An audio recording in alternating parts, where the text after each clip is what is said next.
Hey guys, what's up? Welcome to Spectral Gaming Electronics, where we are about to have SAS Super at Spectral. Davey is coming, alright?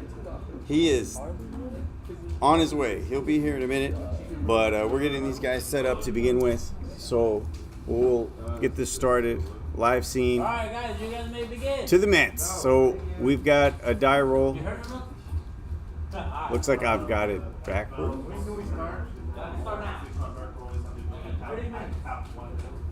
All right.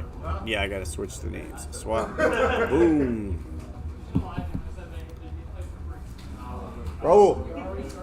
All right. Roll's gonna hold it down until David gets here. I'll drive the cars, but I'm Really? like, you're gonna lie about it.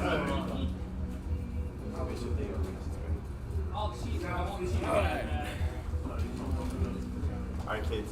Alright, I need your help here. Looks like they're shuffling. Oh, it looks like Alex playing Android 21.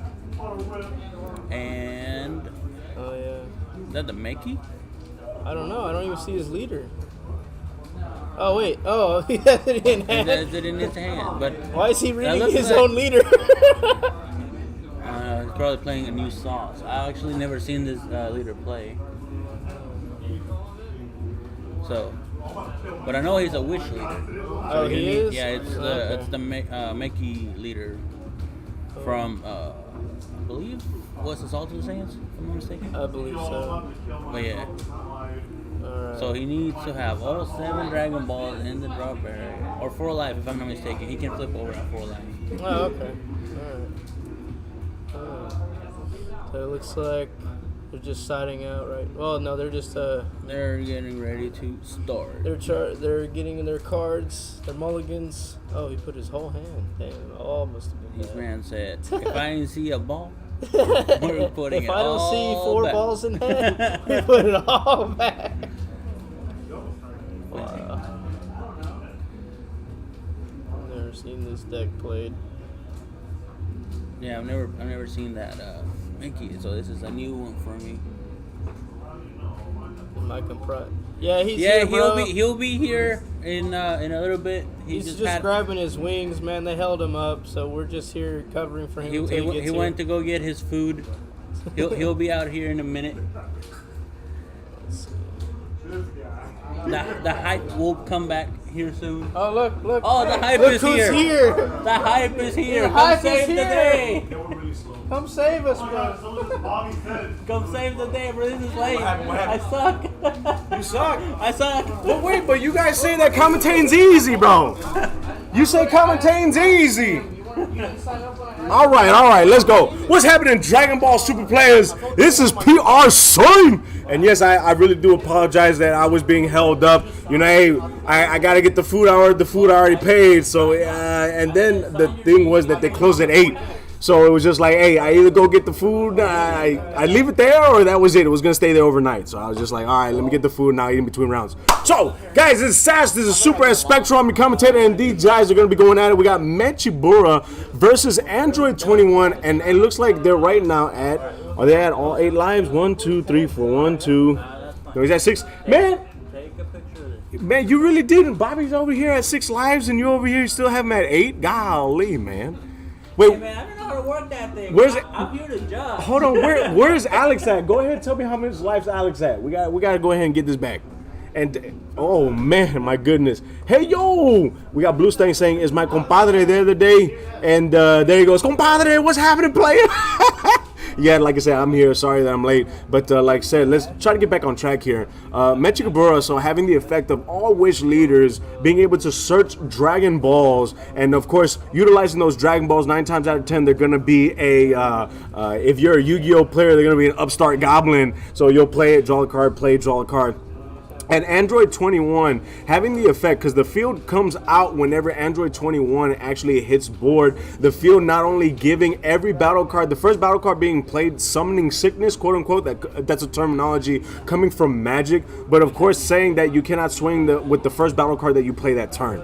And then of course, whenever your opponent begins their main phase, they're going to be getting 2 tokens, and of course those 2 tokens can swing. They got 10k power, which is actually kind of a downside to to those tokens. However, Android 21 can play the unison that stops him from swinging the tokens. And it looks like right here we got Poutine that was searched. So one drop Poutine is going to search La Poutine está buena right there. But I thought your leader had to be yellow in order for you to be able to play that Poutine. But hey, you know what? I've been wrong plenty of times before. I could be wrong. We got Juha. Oh, we got Boo Boo saying Juha is watching with me, boss. Hey, that's what's happening, player. Oh, y'all watching together.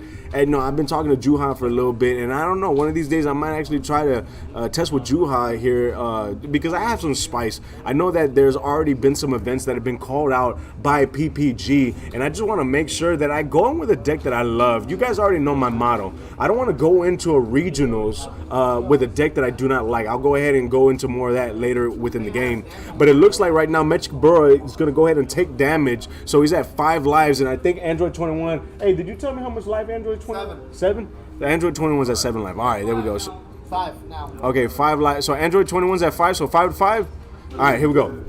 Both being at 5 lives. All right, we own it. We own it right here. Android 21 looks like it's going to go ahead and charge their energy. And we see in their energy, not only do we have the Android 16 extra card, but we do have the Super 17 card that actually can clinch games. It's more of, like I said, the mid-range to long-range game that Android 17. And, of course, you'll know he's starting to stack because he's going to be getting those Omen cards in the energy area that Super 17 allows him to bring as much Omens as possible. I think the card allows for 4 androids to come out of the energy, and each of those omens, if you have that many omens, can actually come out, not only crit a life, but then of course get rid of a card that's on board and do some damage.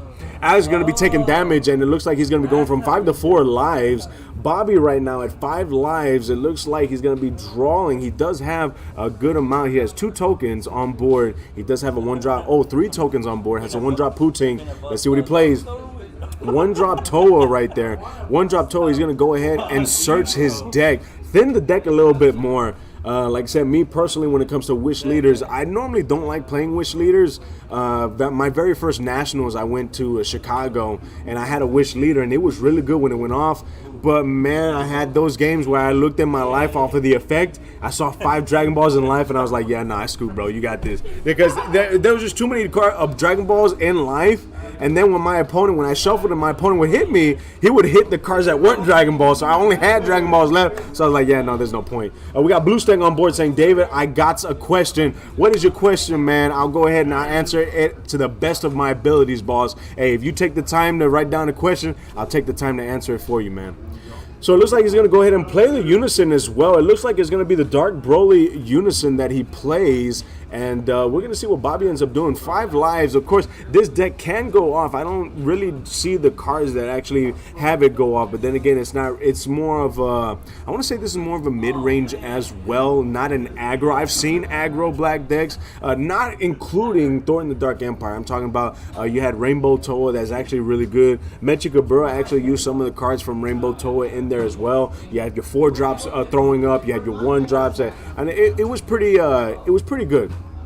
And so we're going to see what Bobby ends up doing. It looks like he did awaken, and now he's going to be playing Poutine. Now this Poutine is going to come out, it's going to create a token, and he can sack that token in order for Poutine to gain 10k power and restand, so a dual attack.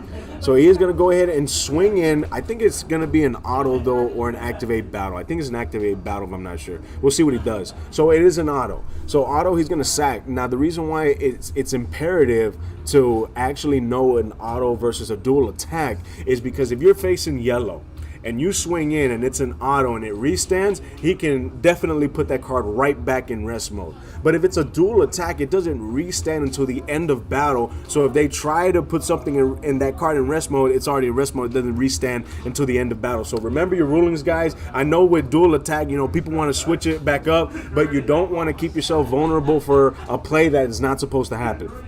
We got right there, first time chat. The Almighty's Almighty, let me do commentary with you next week. Can we do that? Bro, if you can do that, I wouldn't mind that. I would have to ask David, because David's more of the technical side on the streams there. I know there was one time when I was commentating for Lotus, we had Giancarlo's actually commentate with me, and their tech person made that happen. So I'm going to see if we can actually do that with you, Juha. So keep your ear to your phone, man. Keep your ear to your phone.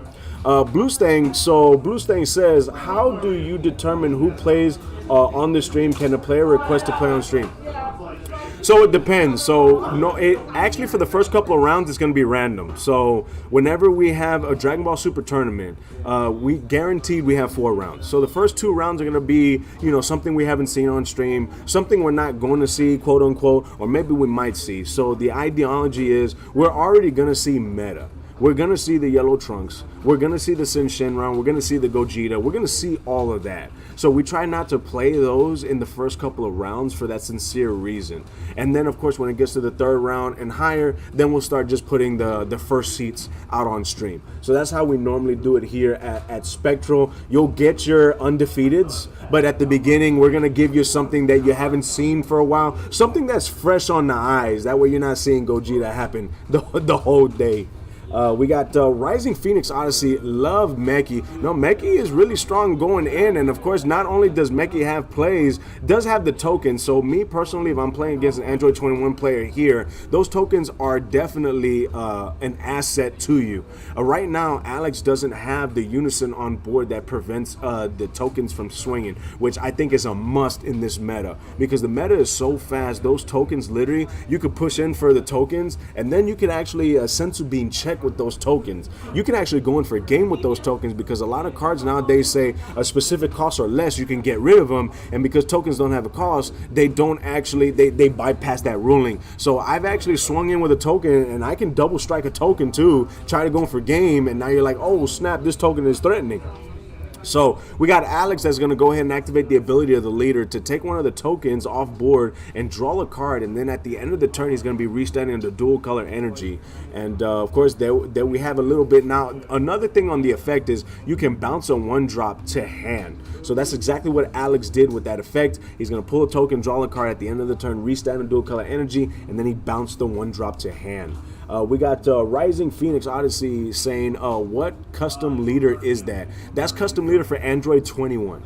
Android 21, and of course these guys come in with their custom leaders, and hey, I'm all for that, seeing the different styles of the leaders that come in metal and custom and all that. So we're going to be tapping 2 here, and this is going to help ramp. So playing the Android 16, it is 10k, so if you're trying to combo out of it, it's going to be difficult too. So in response to the Android 16 coming out, we're going to go ahead and use the Super Kamehameha, a very strong card in the arsenal of black. So Super Kamehameha says that if your life is at 4 or less, your opponent plays a battle card 3 or less, you can actually, it gets warped instead of being played, and then of course you can pull a card from life if need be, and that's exactly what Bobby did. Pulled a card from life. Bobby went down to 3 lives, or actually, I have it backwards. Hold up, I have it backwards here. So Bobby's down to 3, and then it looks like Alex might be at 4, at 3.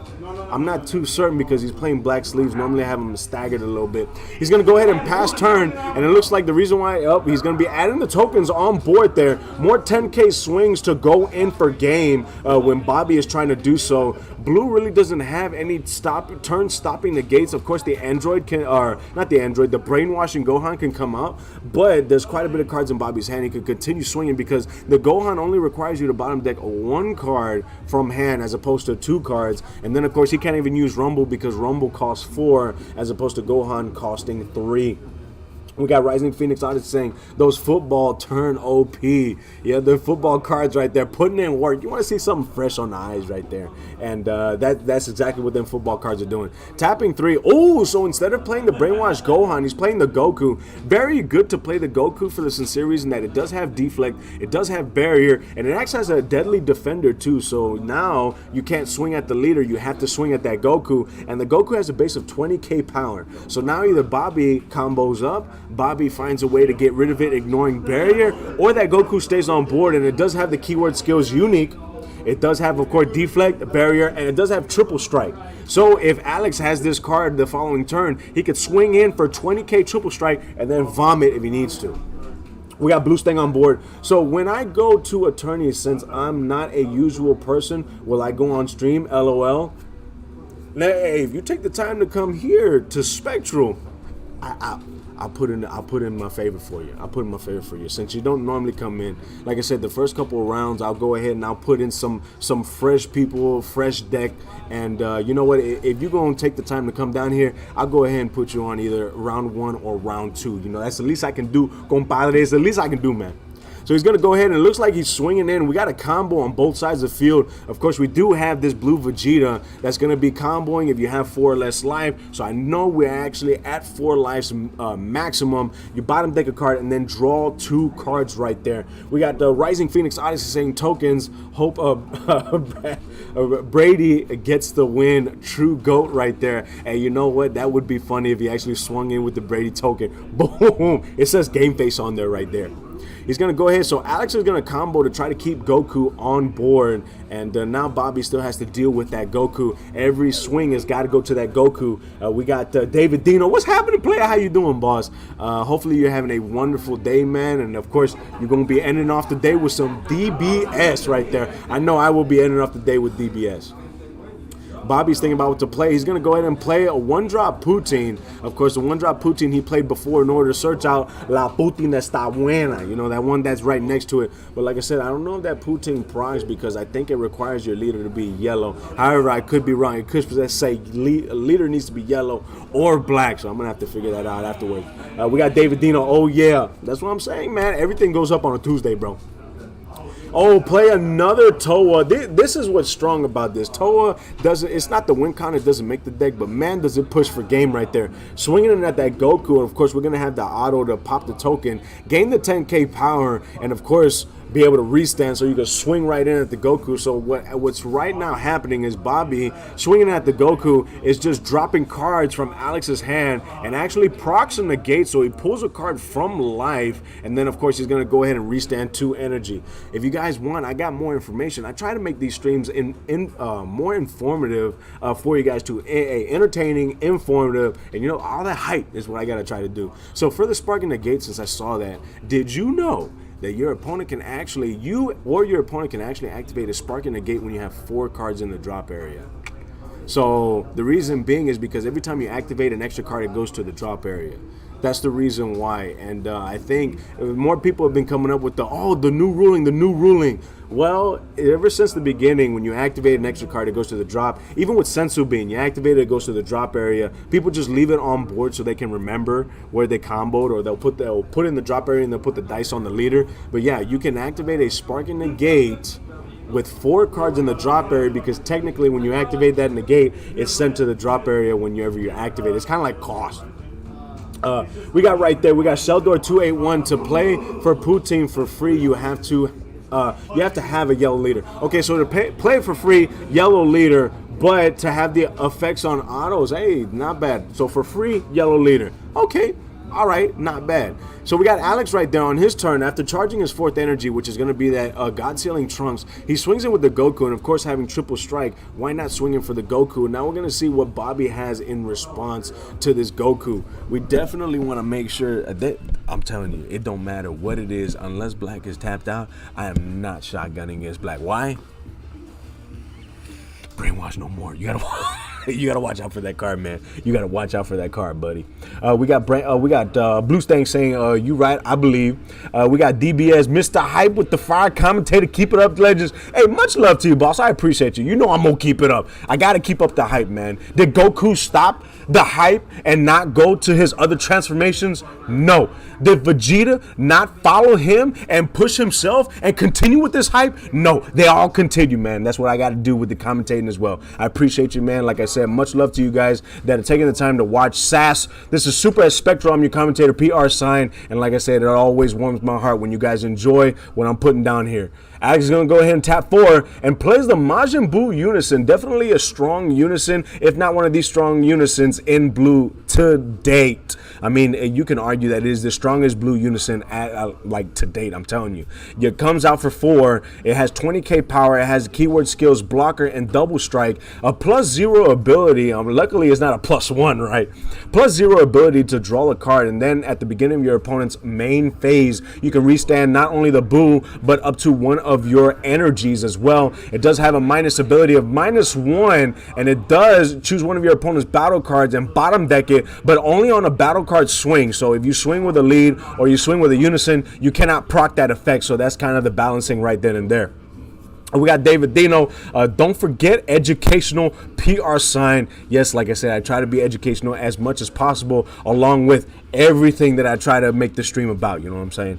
He's going to go ahead and pass turn, and he restands 2 energy, 1 because of the leader effect and 1 because of the Majin Buu. Very strong right there. The Majin Buu is going to restand the mono blue, and the leader effect is going to restand the dual color. And so Bobby about ready to charge the 4th energy of this round 1 here at SAS, and we're going to see if he clenches the game. I'm trying to wonder what his win con is. Normally when I see a black deck, the win con is Thornton the Dark Empire. But I know for a fact he's not playing Thornton the Dark Empire here. So it's probably one of the black SCRs. So it could be the Demigra, which is actually a strong one. I haven't seen that card being played in a minute. You have Dark Overwhelm, tap for 5, swing in, combo I think 4 of your opponent's cards from their hand to your battlefield. And you take all their super combos, you take their 10Ks, you take whatever you need. You can, I think you could combo their SCR, if I'm not mistaken. Take the card, combo with it. But very strong. However, it is susceptible to counter plays, which is probably why people shied away from it. Swinging in, and of course, we're swinging in with the Toa, and the Toa has to swing, or Puting. The Puting has to swing in at the Goku because the Goku is a deadly defender. Now, what'll be really cool is I think the Toa gets rid of a token. If it specifically says one of the tokens that it brings out on board, then yes. Oh, wait, can it get rid of the tokens that the Android 21? Oh, let me find out. Let me find out. That's actually some sauce right there.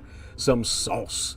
Swinging in with the Toa, going to go ahead and pop it, restand it against 10k power, and of course it can swing once again. Now this Goku he either has to drop cards because of the Goku, or he's probably going to have to use Majin Buu's effect to bottom deck, or he's probably going to have to use Majin Buu to block. Something to keep the Goku alive. He is going to combo 1 card ahead of it because he wants his opponent to combo. He is going to tap 1 and Senzu Bean. There you go. Senzu Bean on the leader, increasing the base, or not on the leader. Senzu Bean on the Goku, increasing the base power of the Goku, making it to where now if Bobby wants to get through that Goku, he has to combo that many more cards out of his hand. So that's where Senzu Bean really thrives on a deadly defender like Goku.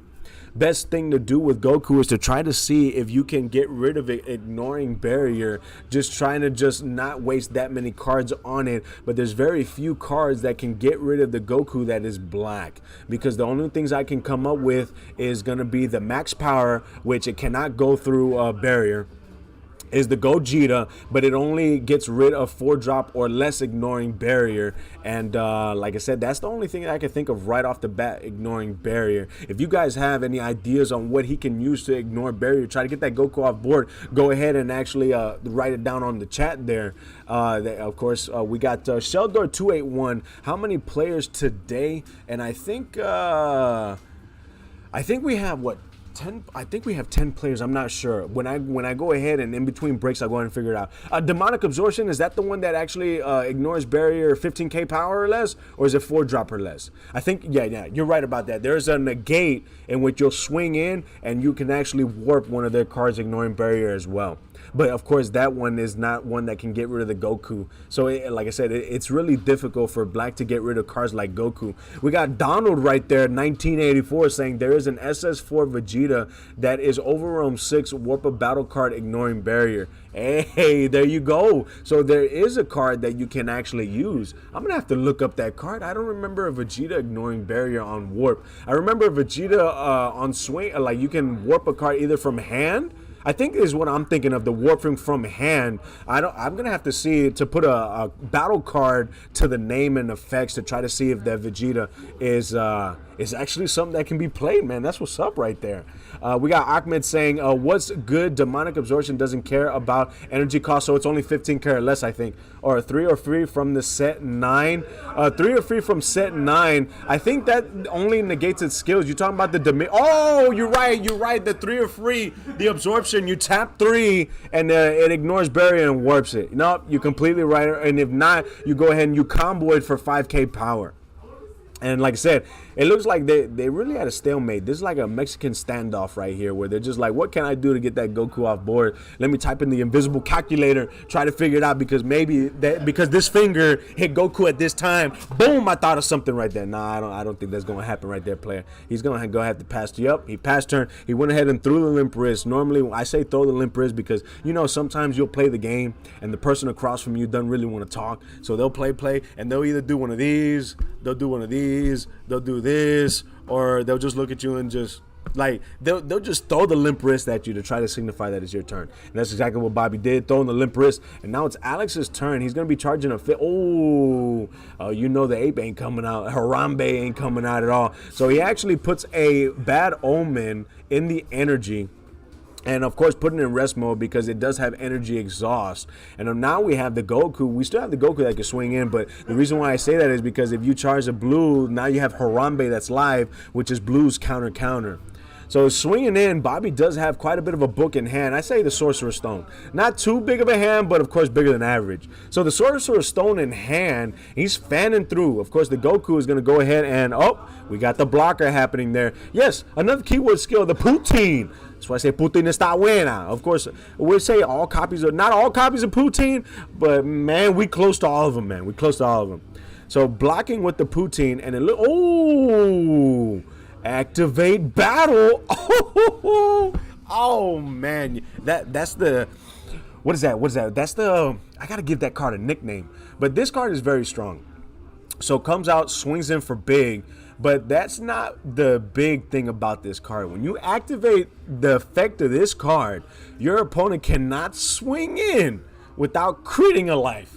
That is what's OP. That definitely guarantees that you have a turn to survive. That's the anti-Luscious right there. Everybody knows Luscious. Luscious Kai comes out, and of course, your opponent can't swing with lead, the unison, but at the same time, she's so beautiful, she slaps everything to warp, even the unison itself. And I think this is brainwashed Kai right there. She's not luscious, she's vicious. She's vicious to where you're not gonna swing without critting a life. That's what it is right there. Sheldor says Harley Kai. You know what? Hey, I'm going to copy and paste that. If it's okay with you, Sheldor, I'm going to call that card Harley Kai from now on. I like that. When I hear nicknames and I like it, it rolls off the tongue, boom. Like, if you're listening, Juha, of course, Almighty is the Almighty. I got that from Juha. I got the Beanie Jiren from him, and I think I also got Harambe from him as well. So it looks like we're going to go ahead. That Putin is going to the drop area right then and there. But yeah, no, you can't let that Goku connect. If that Goku connects, that's game. So, he's going to tap 4 for, what is he tapping for? Booney. Booney. Oh, no, for an Android. So, Android 21 is going to be tapping 4 for. Do we have a response? Yes, of course, On Play is going to go ahead and get rid of that card. Boom, boom, KO. We got a KO and a search off of this 4-drop Android 21. And I'm actually curious to see what he's looking for. But definitely definitely you got to stack up with bad omens because at this point in time now I think he can I think Bobby at 3 lives still. I got to get these players to move their cards in more. That way we can see. If he's at 3 lives, it's not going to kill him. But if he's at 2 lives, Alex, all he has to do is survive the turn, and he's got game. Because all he's got to do is activate the Super 17, and boom, everything comes rushing out right there. Everything comes rushing. Alex right now is tapped out, but of course when he passes turn, he gets to restand 1 dual color energy, and Majin Buu is going to restand the other energy, so he's not essentially tapped out. Very strong, of course. Android 21 always going to be a mid-range to long-range deck. Of course, remember, we do have Summoning Sickness from the field card as well, so Bobby needs to make sure that if he's going to be playing a big bomb, he has to bait out the Summoning Sickness first, and I've seen games lost because of that. I've seen literally where an opponent plays the SCR, tries to swing, and then, of course, the Android 21 player is like, you can't swing with it, it was the first battle card, and then the opponent looks at his hand and is like, I could have played a 1-drop first, and I was like, you hate to see it happen, man, but that's how it goes, man. You forget the effects, and that's what ends up happening. Hey, we got the 4-drop right there. 4-drop Toa that's going to come out. And it looks like we have Almighty is the Almighty that followed about an hour ago. Hey, much love to you, boss. Of course, like I said, apologies I wasn't here at the start of the stream. Normally I am, but today, I was going to get some food, and it took a little bit longer than normal to get my food. But hey, you already know the hype on the mic's got to be there. Hey, if I put a post on the YouTube or Facebook page, hey, we're gonna be commentating right here. Again, like I said, thanks, guys. This is SAS. This is Super at Spectral. I'm your commentator, PR Sign, and thank you for watching. This is round 1 here at SAS. And, of course, right after our tournament, we do have King of the Hill, in which I'm going to go ahead and actually explain the King of the Hill rules, because we actually had a scenario come up for King of the Hill. And our number 1, Brandon, was not able to make it for today. I think he might come because, of course, King of the Hill starts after the tournament, so he does have time. But in the scenario where he does not come in, they were asking if the King gets a star ball for that. And everyone unanimously said no. You definitely have to defend in order to get one of the Dragon Balls. And so what will happen is the runner-up. That's why we have first and second place. Ooh, Alex took from life. Alex took from life, and it looks like he might be down to 2 restands in energy. So the runner-up, so first and second, it's going to be very imperative for those 2. Runner-up is going to be able to take his place. If so happens a runner-up cannot do that, then what will happen is there's going to be no defending that day, and we'll just wait for the following Tuesday. So first and runner-up, and that's what was decided, because we don't want anyone to get a free ride or free sponsorship. You have to defend in order to acquire the Dragon Balls. We got Donald right there. SS3 Vegeta Unstoppable Evolution is the card I was talking about. You know what? I'm gonna go ahead. Like I said, whenever I get into commercial, I'm gonna go ahead. I'm gonna look that up. That way I can get a face to it. Hey, don't be letting out all the spice too, because you're gonna be letting these Gogeta Xeno players play that card, and then now it's just like, golly, man. Already they need to do something about that card. I feel like the best thing to do, so everybody that spent their money can still play it. You can only play it when your opponent's at 3 lives or more. That's literally how you fix it right there. Turn 1, thwarting the Dark Empire is ridiculous, bro. Especially if you're playing the leader and then you get a draw on top of that. Oh my goodness, it's really every black deck is playing Gogeta thwarting the Dark Empire. It's literally what? Oh, how'd you win? Oh man, I played the spice in my black deck. Nah, bro, you played thwarting the Dark Empire. That's how you won. So yeah, no, excuse the saltiness. Excuse the saltiness, but more or less my saltiness is toward the ruling against Trunks. My favorite deck, Trunks, but fingers crossed, one of the starter decks in September that's coming out is actually going to be one because it's to support Trunks. I don't know, somebody told me, and it actually got my hopes up, that whenever Bandai clarifies a ruling, that's because they're trying to do something to support it. So I'm going to give Bandai the benefit of the doubt, and if they actually bring back my deck, we're gonna be bottom decking. Oh, my arm, it has not forgotten the bottom deck in motion right there. But I'm very, like I said, I don't want to get too excited. I don't want to get my hopes up, but that has been the pattern. Bandai will clarify something because more cards are coming out, hopefully to support it. I don't want it to be a brand new thing because it's just like, what's the point? However, it does give me hope too, because they came out with a 1-drop Vegeta promo that does the same thing as the Goku. So I'm just like, all right, I see it. It does the same thing, so I can use them both. They're needed for the fusion. I get it. All right, let's see more, Bandai. Let's see more. Like I said, let's see it. So Bobby passed his turn, and now it's Alex's turn, and Alex can actually do some damage here. He does have this Super 17, and honestly, all Alex has to do is take 1 damage off if Bobby is at 3 life. There he goes. He's gonna go for the damage right off the bat, and oh man, you don't want a shotgun, but you know what? You might want a shotgun. Throw everything you have in that swing, because if he does brainwash no more, you have to crit a life for it. You'll be down to 2. Then you tap your energy. Super 17, bad omen, boom, get the game right there. Yeah, sometimes you just got a shotgun and get your opponent thinking that, I'm playing around you, or psych. We got right there, Donald says they play it in the sideboard sometimes. Okay. Hey, you know what? They already got that spice there too. It's like, man, they have everything possible in their arsenal. Like I said, it's a really good meta for black. Swinging in with the Majin Buu Unison, 20k power, double strike. It does have 3 markers on it. Do we have a response by Bobby? It looks like Bobby is thinking about playing a card, whether it's going to be a negate, whether it's going to be a he's going to go ahead and negate. Oh man, I didn't think that was an actual negate. Oh! So he went ahead and Trunks. But if it wasn't negate, then that means the negate still goes through. But hey, forcing your opponent to continue tapping more to try to get the game, hey, that's what it's all about. You got to try to bait out the cards. Swinging in with the Android leader is going to be 15K to 15K. Does Bobby have what it takes, man? Oh, man, if he uses that card that pulls from life, it's not going to be good. He's going to go ahead and it looks like he's going to tap. And we tap for a 10K. Yeah, that Android 16 is a 10K tapping. We got Alex tapping another one for Sensu Bean. So he's going to restand 2. So it's going to be 20K, 30K swinging in at the lead. And you know what? I think you're going to be doing the play I think you're doing. You throw up, boss. You throw up is what you do. You try to get your opponent thinking, oh, you comboed all that for that life? Yeah, I'll go ahead and let you do it. Let's go. Let's get it. And I think he did what I actually would do. So you got the Android at 15. Then, of course, with the 10. So now at 15, 25, and then you got 35. You want to end off at 5. You want to end off on the number that your leader is on. That way a super combo doesn't get them out of it. And then they just replace their hand. You want them to use a card from hand. So there we go, super combo. And now he's going to be using his battle cards. You want to make sure that he gets cards out of his hand, and he did just that in order to out-combo it. Now, that's going to be something that you want to make sure that you keep watch of. If your opponent is utilizing their battle cards, that means one of two things. Either one, they don't have the combo power in hand, or two, they're trying to save what they have in hand to try to go for game. And it looks like he is going to go ahead and, he's going to go ahead and tap out, play the Android 17, and of course the Poutine has to choose that because I think that's cost.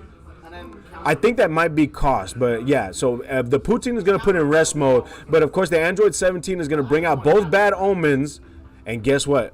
Bad Omen is going to come out, and of course both Bad Omens are going to proc.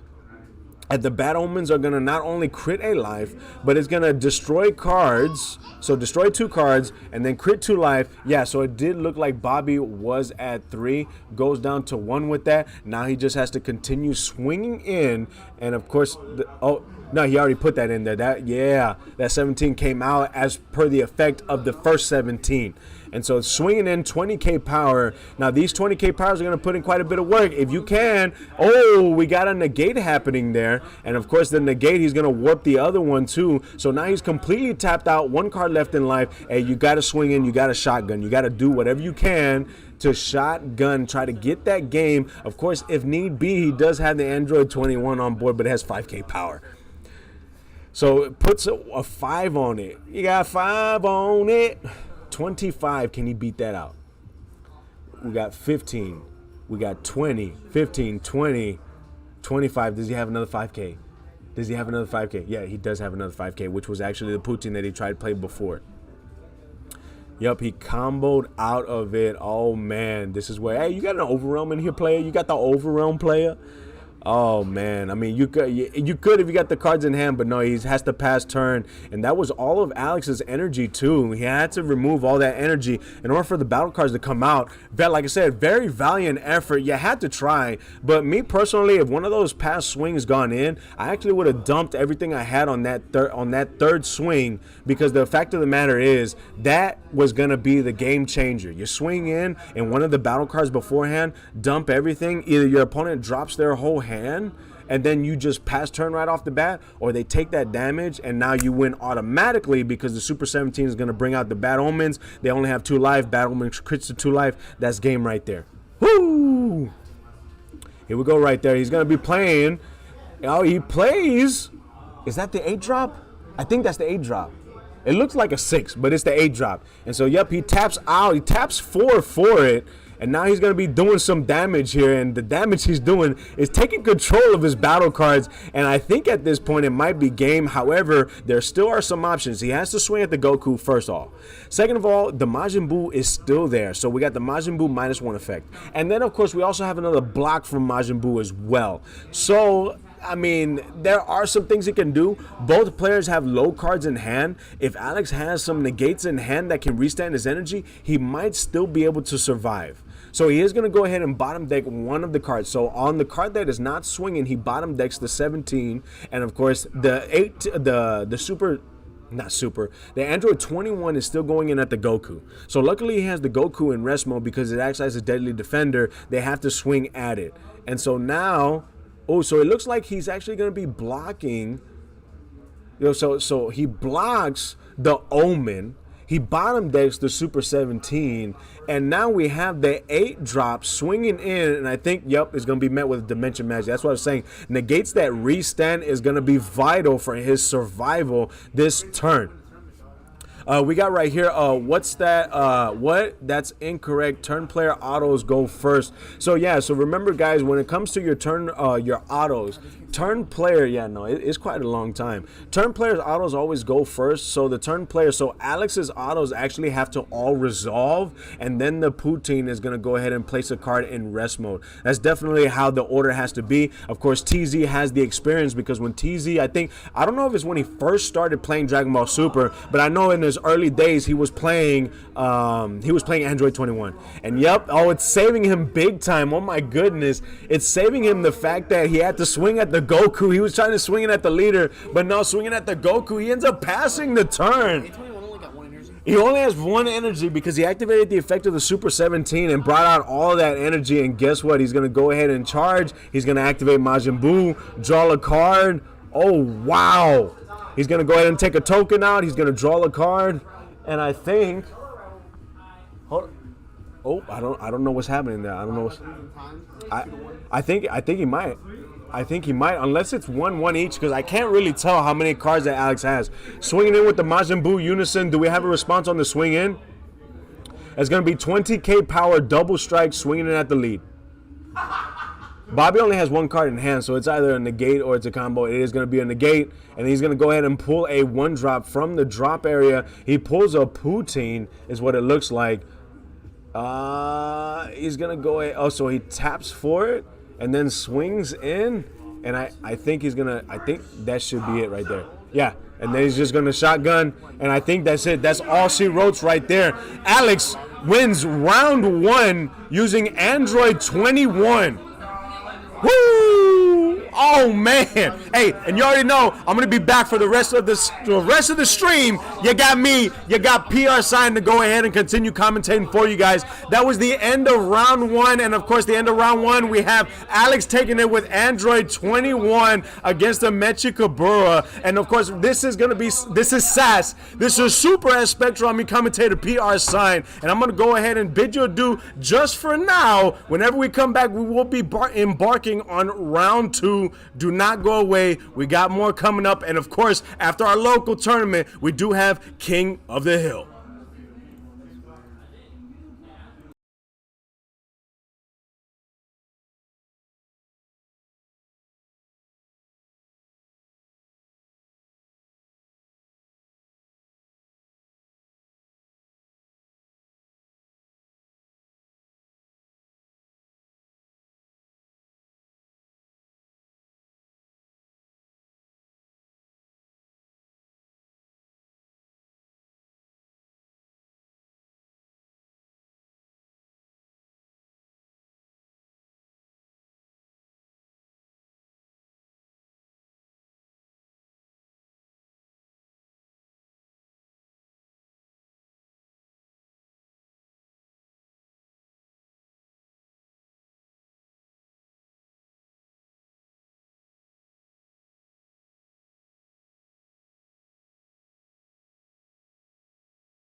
Yo, what's happening, Dragon Ball Super players? It is your commentator, PR Sign, and this is SAS. This is Super at Spectral, and yes, what a wonderful day it is. And why do I always forget to change the names on these guys? So it's going to be, so who we're going to have on round 2 is going to be Ryan and Trent, which ironically we're actually going to be having them on later on today for our King of the Hill match. Go ahead and save that right there. And they're playing something different, so we're going to see what ends up happening here. Of course, I already had Trent come up to me and say, bro, I got the spice. And I was like, let me see the spice. And I looked at it, and as soon as I see Thor in the Dark Empire, I'm just like, get this crap out of here. I ain't trying to mess with Thor in the Dark Empire. It's such a ridiculous card. Every black deck is playing it. It's so easy to play. Your super combos are just Vegetas. You're going to play the one-drop Goku that, of course, if your opponent negates, you whip a card from hand. And then, of course, you got the Overwhelms. It's just the same engine you put in. It's actually kind of...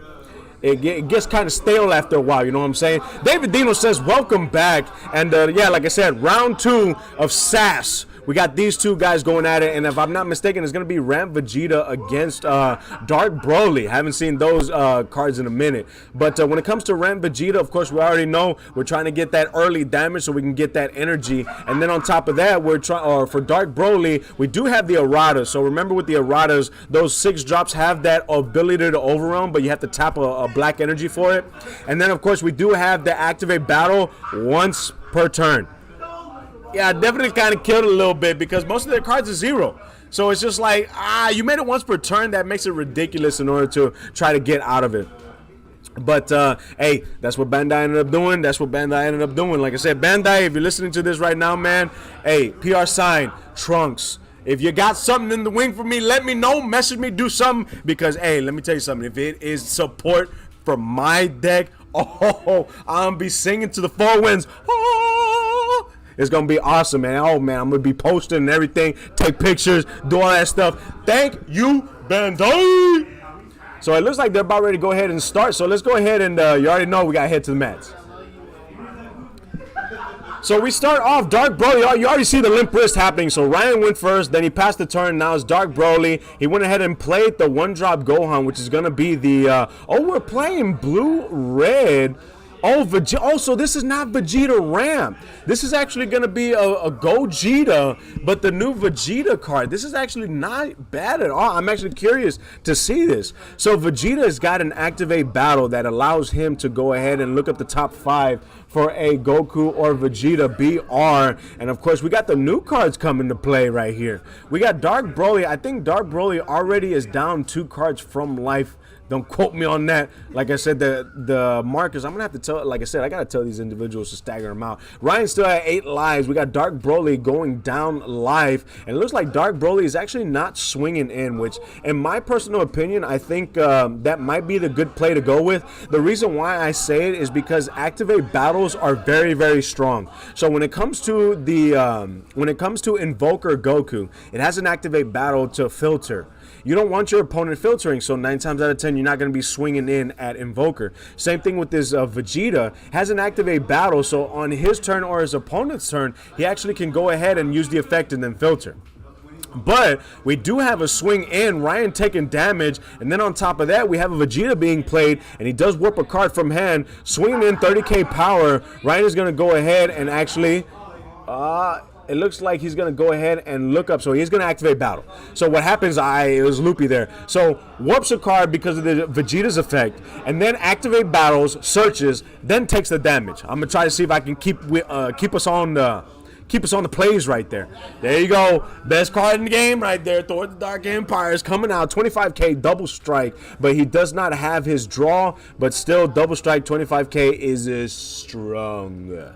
So, swinging in, we got a negate by Dimension Magic. We're going to tap 1, and it looks, not to restand, I guess. So, tap 1, he's going to go ahead and pass the turn. Thor in the Dark Empire still on board, wreaking havoc. We got Ryan, looks like, at 6 lives. It looks like Trent is at 6 lives as well. Ryan charging the Realm of the Gods card, very strong card, and he's going to go ahead and swing in at Thor in the Dark Empire, which is going to allow him to activate battle unless Trent negates. That's going to be a good, strong thing to do is negate the attack, however. He's not going to go ahead and do that. We do have a negate. We don't have a negate. We do have an activate battle. And of course, the activate battle, he's going to look at his hand, see what Gogeta or see which Vegeta and Gokus he has in hand. He's going to go ahead and choose. Oh, so he chooses a Veku right there. I think you can choose a Veku as well. Unless he can choose a... Okay, he threw out the Veku, and it looks like he didn't have any targets. So you put it back on top of the deck? I thought you were able to shuffle. I guess not. So he went ahead and he passed turn right after the swing, so not really able to do too much. Trent charges a Protector of the Peeps right there. Power of the Peeps. Oh, okay, now that is spice. Don't tell me you got spice and say Thornton the Dark Empire is just spice, bro. No, Vanilla Coup is the spice. I like that right there. He's going to go ahead and play the 1-drop Vanilla, and of course it does have the effects to search a Dragon Ball from your deck, or you can play a skillless battle card, and it looks like he's going to go ahead and activate the ability to pull a card from life. Trent goes down from 6 to 5 lives, still having Goku on board. He does have the thwarting, and he does have the 1-drop Gohan, which is definitely going to be... Oh, that's why he didn't restand. The Gohan's on board. Come on, PR sign. Come on. You got to go ahead. You got it with the commentating. Let's go. We got Ahmed said Kiku can't pull balls from warp. So it pulls from the deck or the drop area. I don't know if I said warp or not. He went ahead and on swing we actually have the prospect trunks coming out. And so now every time Trent swings in with a card that has a cost higher than the mana curve or the amount of energy that he has to actually bottom deck cards from his hand. So definitely a strong play, but we'll go ahead and see if Trent still just swings in, because it's just that strong to have thwarting on board, swinging in, warping the prospect, and then doing 25k double strike damage. Ryan does have 5 cards in hand. It looks like Trent actually might have maybe 1 or 2 cards more than that. But we got to tap. What are we going to be playing? Black Mass Saiyan. So we're playing a lot of silver bullets here. And I think after that, he went ahead and passed turn. And now Ryan about ready to charge his 4th energy. And after the 4th energy, I'm very curious, because the 4th energy is whenever this deck really goes off. But he does have to be on his awakened side, because every Vegeta actually can be played, I think, for the 4 cost. And very strong. Like I said, the leader's not bad, but when you got a meta that's aggro, it's very difficult to play decks like this. He's going to go ahead and swing in, activate ability, look up the top 3 decks, and gets a Goku from among them. And I think he does put him back on the top of the deck, which is actually, it's not too good now that I think about it. I thought you shuffled right afterwards. He's going to go ahead and say, I think it's going to be, just leave it at that. He's not going to combo on top of that. And it looks like he's going to combo his Kid Coup from there. Swinging in with Prospect, 15k to 10k. Is Trent going to go ahead and stop this attack? No, he's not. Oh, nice. We're going to go ahead and tap. We're going to play Realm of the Gods. Bottom deck, the Thornton the Dark Empire. And Trent is going to go ahead and take that damage. Trent goes down from 5 to 4 lives. That's how you got to beat him right there. You got to bottom deck his cards. And man, there's one deck in my mind that helps out when it comes to Vegeta, man. Bottom deck. I love it. I love it. He went ahead and passed turn, and now it's Trent's turn to go ahead and play his game. Activates the leader effect, and of course he can choose up to 1 card from life and pull from it. And then he looks up to the top 5 cards, and then he can send 30k power cards into the drop area, and then bottom decks the rest of the cards. And like I said, it's very good to put cards in your drop area, but I don't know if Bandai really thinks about these cards whenever they actually print them out. We already had Vegex that got nerfed from 5 to 3 cards, and still they keep on bringing out cards that search up 5. I don't understand why it's not just 3. 3 is the number you got to do. 5 is just too much, especially with Thornton the Dark Empire out on board. Swings in, and of course, this is going to be the 6-drop Broly that does say when it comes out on board, it warps a card from hand and warps a card from the graveyard as well. Swings in, and of course, it is met with the Goku, and the Goku does get rid of the Black Mass Saiyan unaffected, because, of course, Black Mass Saiyan says when a card comes out, 15k or less, not using non-keyword skills, and of course, Goku is being played using a keyword skill, so it bypasses a Black Mass Saiyan. We got Trent right now, who actually, I think Trent might be at, oh no, he combos out. Combos out of there right there. We got Atheist Lock. What leader is Ryan playing? He's playing the Vegeta leader, the new one on the backside that actually plays a Gogeta BR for 4 costs. So that's what he's playing right now. I was actually informed that he was playing Ramp Vegeta, but that is not the case. He is playing the Vegeta, activate battle, look up the top 3 cards, get a Goku or Vegeta BR. He's going to go ahead and play a Dimension Magic on the Thornton the Dark Empire swing. It's going to warp the Goku. And Ryan got rid of a Thornton just to be met with another Thornton. And it just puts in quite a bit of damage. Ryan at 5 lives, it looks like. And I think Trent might be at the 4 still. I don't know if he's at the 4 or 3. Could be at 3. I'm not too sure with the bar that's up there. Ryan right now is completely tapped out. However, he does have sparking, and very interesting how a lot of individuals, like I said, I had brought this up earlier, but individuals saying a new ruling. It actually wasn't a new ruling ever since the beginning of this card game. When you played an extra card, it gets sent to the drop area on activation. It's just people who played them left them on board. Of course, with Sensu Bean, you play it, goes to the drop area. You can actually use your sparking negates when you have 4 cards in the drop area, because when you activate that extra card, it itself goes to the drop area as well, and that of course gets your sparking 5. Past his turn, and now Ryan is going to go ahead and use the ability. So swings in with the leader. He's going to go ahead and activate the ability. Brings a Vegeta BR, and the Vegeta BR of course is going to go to hand. It's going to be 15k to the leader. And of course Trent does have his activate battle. The activate battle is only going to be once per turn, though. That was one of the nerfs that Bandai ended up doing to this deck, which I think, me personally, it kind of killed it for the sincere reason that a lot of these cards in this black deck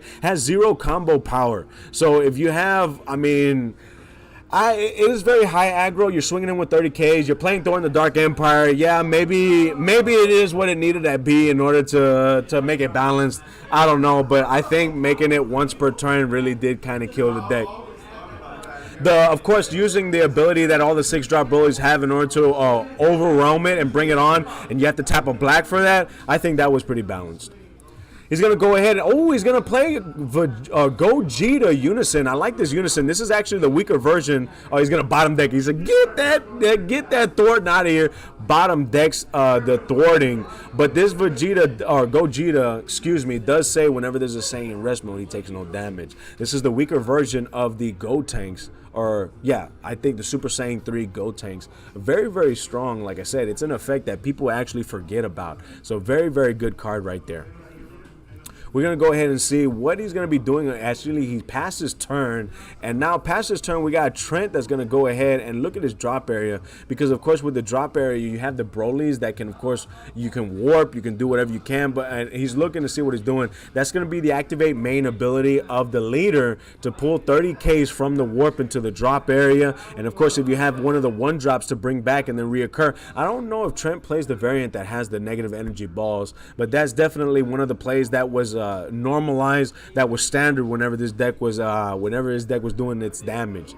Swings in at the prospect. I guess he understands what that means, swinging at the prospect. But there he goes. Prospect is off the board. But like I said, me personally, the way to do it is to swing at the Unison. If the Unison is off board, then of course that you can go ahead and continue from there. But he can always combo on that prospect. You want to make sure that when it comes to you not being able to deal damage because there's a Saiyan in rest mode, just go straight in for the Unison.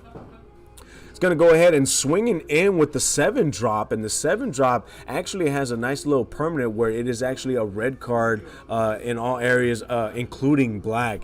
And it's been a while since I've seen that 7-drop. A 7-drop was actually used quite a bit whenever Heartfelt Plea was a thing in this deck. Of course, when you awaken, this card is a red card. It is 25k or higher, so then Heartfelt Plea will come in afterwards and do a little bit more damage. Heartfelt Plea also having the keyword skills offering, and then of course doing triple strike. He's going to go ahead and swing in at the Unison to try to just clear it off board, and I think that actually might be what Ryan was going for here, because this deck is definitely mid-range to long range, and I did see that he does play the 10-drop Gogeta, so maybe he's trying to just bottom deck the rest of his life. He's going to go ahead and swing in at his opponent, and of course with the swinging in is going to afford him a nice little draw. It does have the activate main, like I have stated before, where you can tap 4 to Unison or to fuse with a Gogeta BR. Very, very strong if he needs it. He's going to go ahead and take the damage. So now I think Trent might be at 2. I'm going to go ahead and put him at 2 because I think he might be at 2 right there. Ryan at 4 lives, Trent at 2 lives. This is round 2 here at SAS Super at Spectral. And of course, I'm your commentator, PR Sign. We got right here, Ryan is thinking about what to play this following turn, but normally, I mean, to follow the pattern, all Ryan really has been doing is swinging, filtering his hand, and then passing turn. There's not really too much that he can do. Oh, he's tapping, 5. Tapping 5 here for the Veku. Tapping 5 for the Veku. 1, 2, yeah, he's tapping 5 for the Veku, so he's hard casting the Veku here. Very interesting what he plans on doing. Okay, so he hard casts the Veku, and then he passes turn, leaving 1 energy open on defense. And now Trent, of course, is going to charge, and then look at his drop area. He's going to go ahead and activate main, bring those Brolys from the warp to the drop area, and then he's going to go ahead and continue his plays. Tapping 1, I'm pretty sure it's the 1-drop Broly. Oh, no, it's not. So he's tapping 1 for the Overrealm. The Overrealm, the new ruling that Bandai had administered, he's going to go ahead and tap 1. Like I said, it's pretty balanced right there. If not, that would have been free back in the day. He's going to go ahead, and because the Veku is off board by a skill, it actually brings the Unison in. Ryan is going to go ahead and bring the Unison out, and it comes out with 3 markers. Not bad at all. Swinging in 30K, or swinging in 15K, excuse me. Ryan takes the damage, swings in, Ryan takes the damage once again, swings in, Ryan takes the damage. Ryan goes down to 1 life, and it looks like Gravy is going to go ahead. He's going to hard cast a Gravy. Oh, no, he's going to combo the Gravy, because on swing or combo, the Gravy puts cards from the... Oh, there he goes right there. I think he went ahead and Rocky wrote it out. He went ahead and he entered the scoop phase.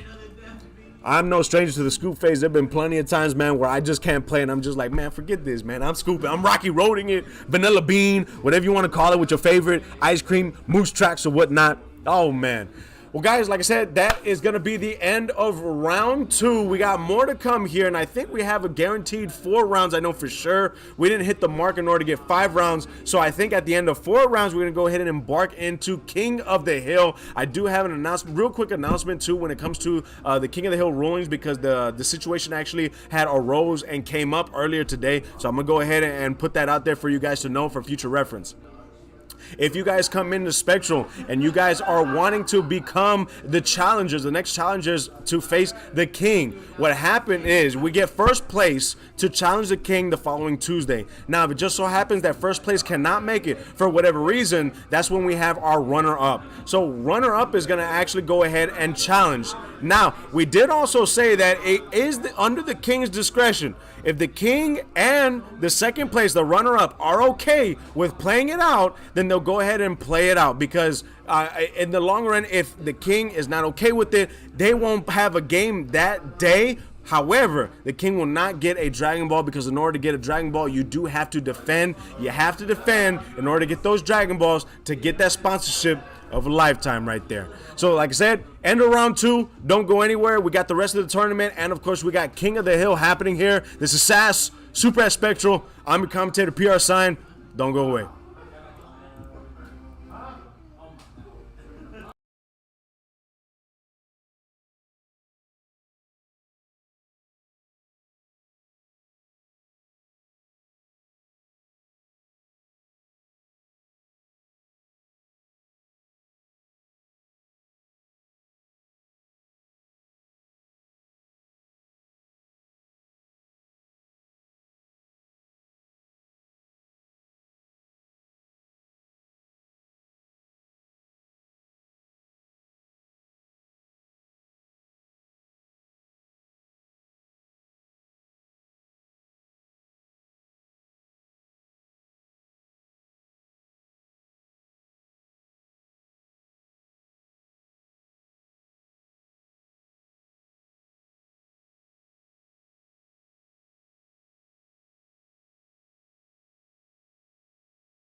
Yo, what's happening, Dragon Ball Super players? This is SAS. This is Super at Spectral. I'm commentator PR Sign, and it just occurred to me that I was incorrect. So let's go ahead and clarify that before I give you guys the info. I had TZ on the horn saying that it was not for sparking, it's for the activate main extra cards. So yes, forget everything I said about the sparking. If you didn't even hear about it, don't worry about what I said. It was incomplete. Hey, right there, read it. TZ himself went ahead and texted it right there. It is the activate main extra cards that actually are like kind of instantly sent to the drop area. So quote unquote, like I said, new rule, because extra cards have always been one of those cards where you activate it and it gets sent to the drop area, but people leave it just to show that the card was activated and you're trying to remember the effects.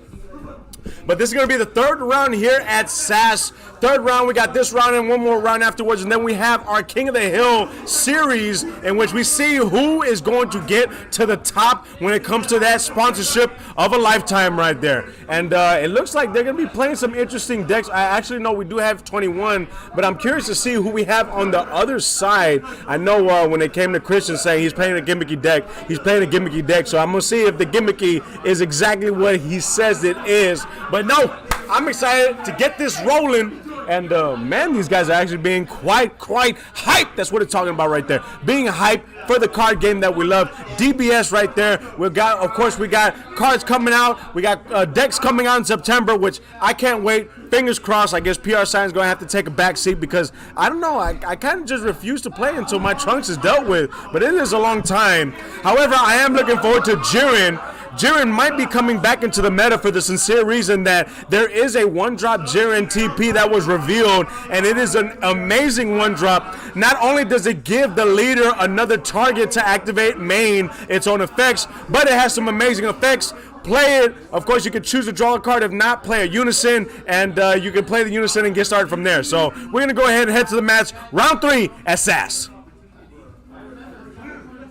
Christian versus Alex. And it looks like we do have Broly, we do have Android 21, and Christian's going to go ahead, and it looks like he went first. And we got Alex is going to go ahead and use one of the tokens, activating its ability in order to pull the token off, draw a card, and then, of course, I don't know. Oh! All right, it only took, because the metal leaders are kind of very confusing when it comes to the Brolys. This is the back in the day Broly. It looks like this is the Broly that was actually the crit one that does have the field card, unless it's a different Broly. It might be the activate battle one. You can use a combo or extra red extra cards activate battle. It might be that Broly right there. So he's going to swing in, no negates. It's going to be met with a 0 cost there. Wow, 0 cost is going to allow him to draw 2 cards. And then he's shuffling his deck. He's figuring out what to go ahead and actually play. Now, these cards, they do have a cost of 3, but they do get reduced based off of using a particular leader. This leader, in fact. And so it's going to add power, and he's going to go ahead and take the damage. And Alex, it looks like Alex is actually down to 6 lives. We got Christian. Looks like Christian might be down to 7. And of course, he's going to go ahead and pass turn. Alex is going to go ahead and charge the Android 17. It does have its energy exhaust negated for the sincere reason that there is a blue and green card already in the energy. And so now he has 2 energies to play with this turn, which I'm assuming is going to be Android 16. It's going to go ahead and get him that charge, that nice charge right there, which is ready to rumble. And he's going to go ahead and pass turn on that. And of course, with the passing of the turn, he gets to restand an energy because he activated the ability. Oh, actually, I don't think he activated the ability. But activating the ability to take away a token and then drawing a card is the ability that actually restands the energy, the dual color energy at the end of the turn. Passing turn in at the beginning of Christian's main phase, he gets 2 tokens, so 2 more tokens that can swing in because it looks like Alex might not be playing with the Unison. Of course, the Unison, the Android 14, if I'm not mistaken. Android 14, Android 15, the one that actually restricts the tokens from swinging. And so look at that. Tap 1, we have Broly. We have another 3-drop extra card. Most of this deck is actually extra. It kind of reminds me of Invoker. Invoker is just one of those decks that just plays a whole bunch of extra cards. And so right there, playing that card, it's going to crit him for a life. And we got Alex going down from 6 to 5 lives. And I think he went ahead and passed turn right after that without swinging. Oh, no, he did swing. He's going to go ahead and charge the Android 17. Android 17, it looks like, also has the energy exhaust negated as well. He's got 4 energy now. He could play Majin Buu Unison if he wants to. He could actually do some damage. He's got 4 energies, or he can play the Android 21. You play that one right there. Play the Android 21, pop a card on field, and actually get a search off, and that's exactly what he's going to do. Pop one of the tokens, and then go ahead and search for his card. And of course, remember, the very first battle card that is played cannot swing. That's that summoning sickness. That's that field, that field effect. And like I said, we are playing pre-sides, and so there's definitely a pre-side that you can do for field cards. However, when it comes to red, for the life of me, I can't think of any cards that you can play red trying to get rid of fields. The only card that I could think of to get rid of fields, they're both green. It's going to be the Piccolo Wrecking Arena, but that only gets rid of 1-drop field cards, if I'm not mistaken. And then, of course, you got the Vegeta. The Vegeta that gets rid of all field cards. Of course, it does not ignore barrier. So you tap 2, play Vegeta, and boom, the field card is gone, and they have to try to reestablish the field. He's going to go ahead and pass turn after that, and now he's going to put 2, start at the beginning of his main phase, put 2 more tokens on there. I'm actually shocked as to why he's not swinging in with the tokens, but it looks like Broly's going to go ahead and swing in, activate battle, or activate his ability. It drops the 1-drop negate into the drop area, and now it's going to go ahead and get blocked by the Android 21. The Android 21 goes to the drop area. Now he's going to be playing a Unison, cost of 1, 2. It looks like cost of 2, and then he's going to go ahead and plus off of the Unison, and it looks like off of the plus he's going to be able to search, looking at the top 5 cards, and I believe it's for an extra card, if I'm not mistaken. Extra card right there. Boom.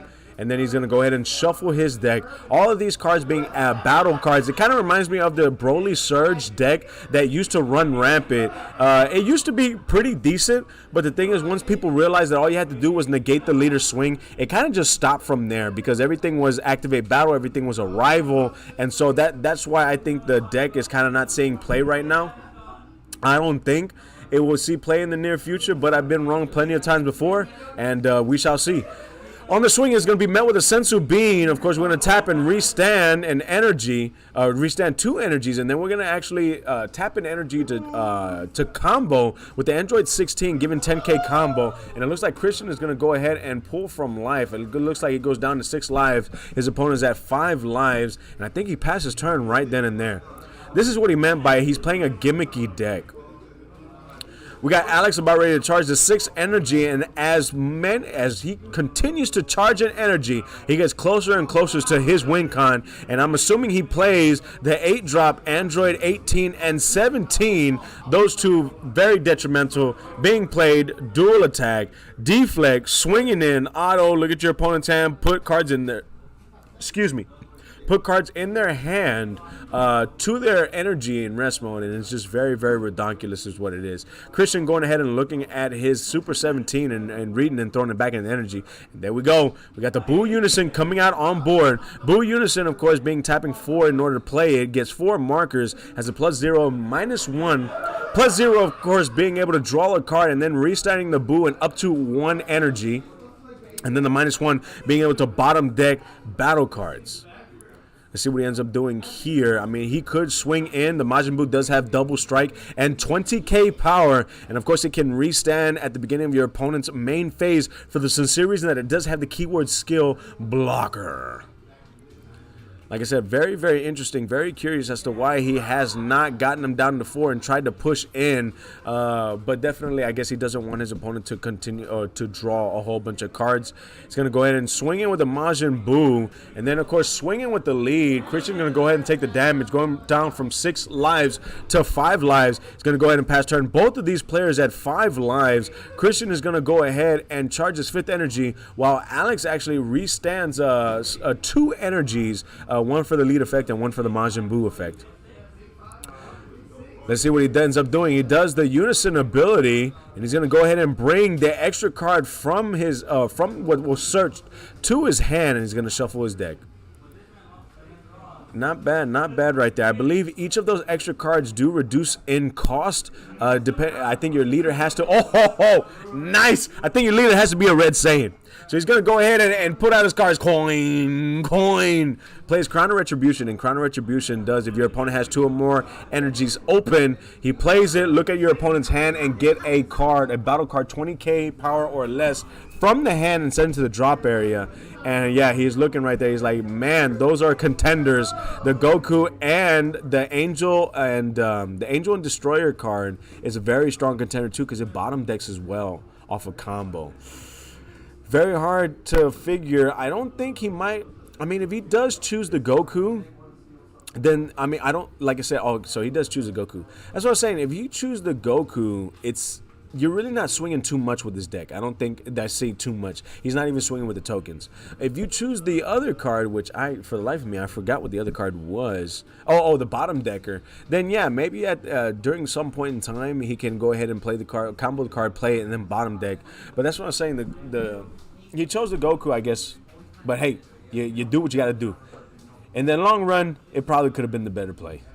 Probably could have been. Like I said, I've been wrong plenty of times before. Me personally, you only got to swing at the Goku, and then you got the Majin Buu out there. Yeah, that was a good play. Get that Goku out of there. Christian's still at 5 lives, and of course we have Alex at 4 lives. Christian's going to go ahead and do his dirt right there. It's going to be a nice 1-drop on board that he's showing his opponent. So of course you got to, as you are seeing more cards revealed to you, definitely you got to try to commit it to memory, because the last thing you want to do is play into your opponent's hand, especially if you've already seen the card. Got to remember it. You got to play around it. Going to go ahead and swing in with the lead. Do we have a response on swing? We could still block using the Majin Buu, or we can negate with cards in his hand. He doesn't have quite a bit of cards in hand. He has both of them probably have an average amount of cards in hand right now. He is definitely going to block with the Majin Buu though. Now he's going to go ahead and activate the lead effect. He's going to pitch a card from hand, draw 2 cards. Very nice auto right there. And of course he does have the activate battle, I believe, on the awakened side in order to play the extra cards from the drop area.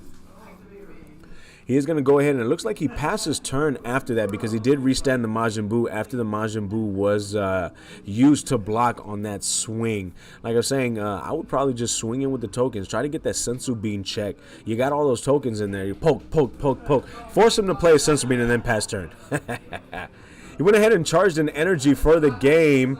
And he's going to play the Majin Buu plus 0, draw a card. He's going to activate the leader ability to draw a card for removing a token. Now he's going to draw 2 to awaken. Now off the leader effect, again, we're going to pull a card, removing a token. So now he's going to be able to restand 3 energies at the end of his turn. Very, very strong right here. He's got to find some way to get rid. Oh, he's going to play the 3-drop? Oh, no, he plays the 1-drop. So, of course, try to remove those tokens as much as you can. But, yeah, no, you got to try to get those bad omens in your energy as much as possible. The best way to do that is going to be with the 1-drop Android 18 card, which you get to look up at the top cards of your deck, get an Android card, and then at the end of the turn, you can actually swap energy with an Android card. And it looks like on the swing here, we got a Violent Raise being met. He is going to pitch a card, and I'm assuming he's going to say battle cards 20k or higher. There are 2 abilities that Violent Raise can actually activate. One is going to be your opponent cannot swing with battle cards 20k or higher, or 2, your opponent cannot swing with unison cards 20k or higher. So he chooses battle cards for the sincere reason that maybe Alex might have a game play in hand that requires 7 energy. He's going to go ahead and swing in with the leader. Do we have a response on the swing in of the leader? We do have 1 token on board, and we do have a Crown of Retribution on board. As well, the token is not a combo, but the Crown of Retribution is 5k combo. Christian's going to go ahead and take that damage. So now both of them are down to 4 lives apiece. Broly down to 4 lives. He's about ready to awaken. We're going to see the amazing activate battle that Broly had, in which there was quite a bit of people that were actually, whenever the reveal of this card happened, people actually wanted certain cards to be banned right off the bat, because people saw that the Broly was going to abuse the activate battle in order to, oh, Master Roshi! You abuse the activate battle for the death ball. Master Roshi being played, and look at that on play. He's going to go ahead and bottom deck. Roshi going to be put in some work with a big fist right there. Master Roshi. There's always something up his sleeve. So look at that. Alex did have a play after all for 7 energies. And, of course, the next turn he can have a play of... he can have the play of the Android 18 and 17. Now, remember, the Master Roshi cannot swing due to the violent rays. Christian's going to go ahead and continue charging. I don't know why he's continuing to charge. Maybe he needs the charge for some odd reason. But he's going to go ahead and activate the ability to search for an extra card. And I already saw the extra card that he might be pulling to hand. It's very shiny. Oh, no, he doesn't pull the shiny card to hand. He must already have it in hand. The card I was thinking about was going to be the negate. If you're at 3 lives or less, you can either discard a card to play it for free, or you can actually tap 1 energy. It negates 10k power the first swing, and then of course every swing after that it minuses 5k power afterwards. Swinging in at the lead, unison to the lead. We're going to see if Alex is going to respond with a negate, or if he's going to respond with a block from Majin Buu, or he can respond with maybe a few things in hand, but we're going to see. He's going to go ahead and tap to play a Dimension Magic. So he doesn't want that swing to go in, rightfully so, because this is a combo-oriented deck, activate battle, combo-oriented / activate battle deck. So you want to make sure that they can't really do too much on their swing. Christian still has the lead swing. He's going to be going in with the swing, lead to lead. Do we have a response? Oh, no negates, but we are going to go ahead and block. Then we're going to go ahead and pitch and draw 2 cards. He's going to go ahead, and it looks like he's about to ready to combo. Oh, there you go right there. Activate battle. I'm going to go ahead and he's going to warp to Millicard. Wait. Woo! Woo! Crown of Retribution. Oh, my goodness. Crown of Retribution being played, and we all know that what this card does, very, very nice. I have the original copies. So he's going to go ahead and respond to it. Let's see what he responds. Oh, but the on-play effect still goes off. Yeah, so he'll bottom deck it, but the on-play effect still goes off. I don't know if they're going to play it out like that or not. Unless it negates it, but if I remember correctly, it plays and then bottom decks it. Yeah, okay, yeah, he still looks at the hand. I was about to say, yeah, no, on-play still goes off-play. You still have more than two energies open. So he's going to be looking at his hand, and he's going to pull God Sealing Trunks from the hand. Definitely a card to pull out of the hand if you got the chance, because that Majin Buu looks like it's going to be staying there for quite a while. Ooh, nice. I like the artwork of this card. Oh, he's choking out Gohan right here. And so, yeah, no, definitely he pulls out the God Sealing in order to play. Oh, wow, and he gives it barrier. Gives it barrier, swinging in. Why is he going to get a swing in and give it barriers? Because now the Majin Buu cannot bottom deck it. Definitely the play to go to if you got the Universe 7 Universe 7 strategies, bro, play it, swing in. Don't worry about Majin Buu. That's literally what this man did right there. Very nice play. He's going to go ahead and tap. It is going to be met with a negate. He's going to go ahead and restand it. Dual attack. Swinging again. Do we have a response? No response. Oh, that's nice right there. SCR coming out. And, of course, he does have to sack the Broly in order to bring it out. Swinging in, it has barrier. It has double strike. And now if the opponent were to combo with 5k power, it's reduced to 0. And then everything that has 5k power on board is reduced to 0. Gets sent to the drop area. Very, very strong card. And the opponent gets, I think the opponent gets 15k power or 5k power on defense. I think he might gain 15 because he's got a marker on top of it. He's going to go ahead and activate battle. Woo! Swinging in double strike. This actually might go in because Alex cannot afford to drop those cards just for the combo cost to be reduced by 5k. Of course, if he plays a 5k, he's comboing for 0. Very, very strong SCR indeed. SCR, of course, you have to be able to sack a battle card that has 35k power or higher in order to play it. And it is met with the super combo. The super combo only has 5k power. So he's adding 5k power, bottom decking 1, drawing 2 cards. And then we're going to go ahead and see. Oh, no, this is not what you want to see. This is not what you want to do. Right now, his leader is only at 20k power.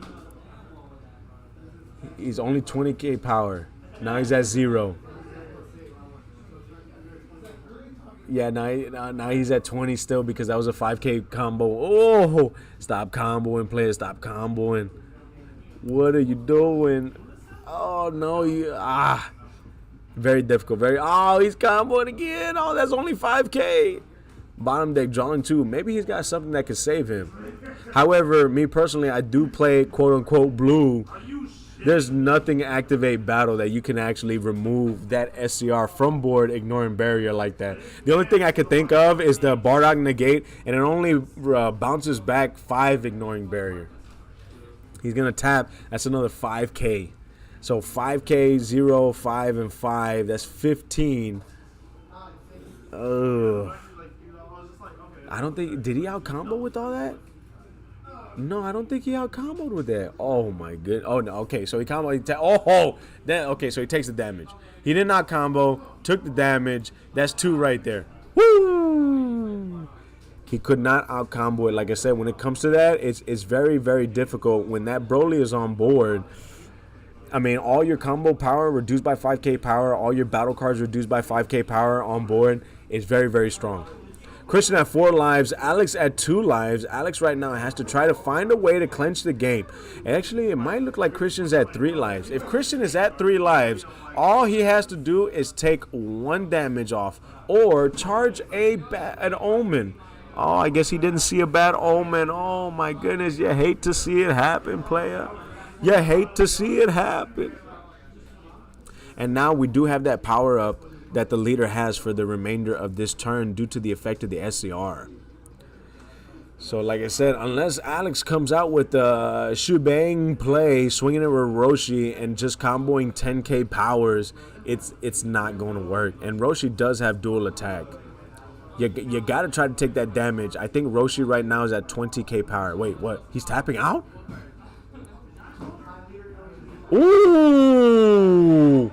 He plays that. Oh, he had it. He plays the Android 18 and 17 8 drop and gets rid of it, ignoring barrier. And of course, swinging in, he's going to be able to look at his opponent's hand and he's going to be able to take cards from it and put it into his energy. That is a game changer right there. But oh no, you don't do that. You don't play a good card and then not swing with it. Oh, man. It could be met with a violent raise. That's what you don't want to happen. Then you can't swing in with that Android. Swings in with the Roshi, and it looks like the Roshi is not going to be met with the negate, actually. Yeah, no, the thing is, swinging with the Android 8, drop cards from their hand. Oh, there's the minus right there. Swinging with the Android, start dropping cards from hand. Look at the hand, and then swinging with everything else. But he's going to go ahead and test the waters with the Roshi. Swings in. It looks like we do have... Okay, so he swings in with the Roshi. I think he's reminding his opponent that he does have power until the end of the turn due to the effect of his SCR that he played the previous turn.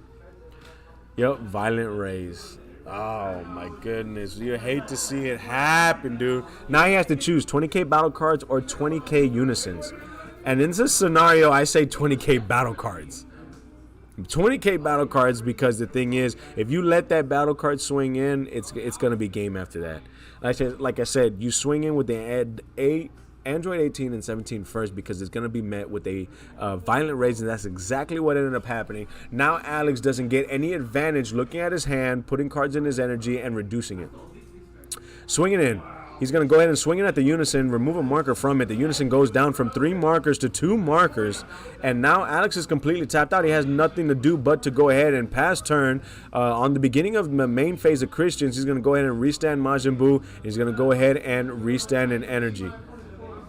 Oh, man. Golly.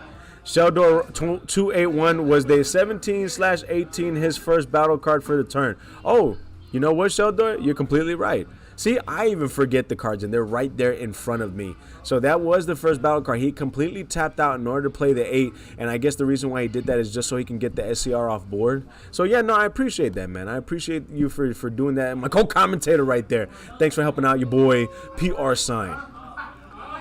So we got Christian swinging in with lead. Of course, we do have Android 21. I think Android 21 down to 2 lives. We got Christian still at 3 lives. You want to make sure he stays at 3 lives. He taps in energy, and he's going to go ahead and demag. So he negates the attack, which, like I say, it's good in this particular case because you don't want them to activate battle. You don't want any activating battle goes on because that's how this deck runs. It's kind of like Broly Surge.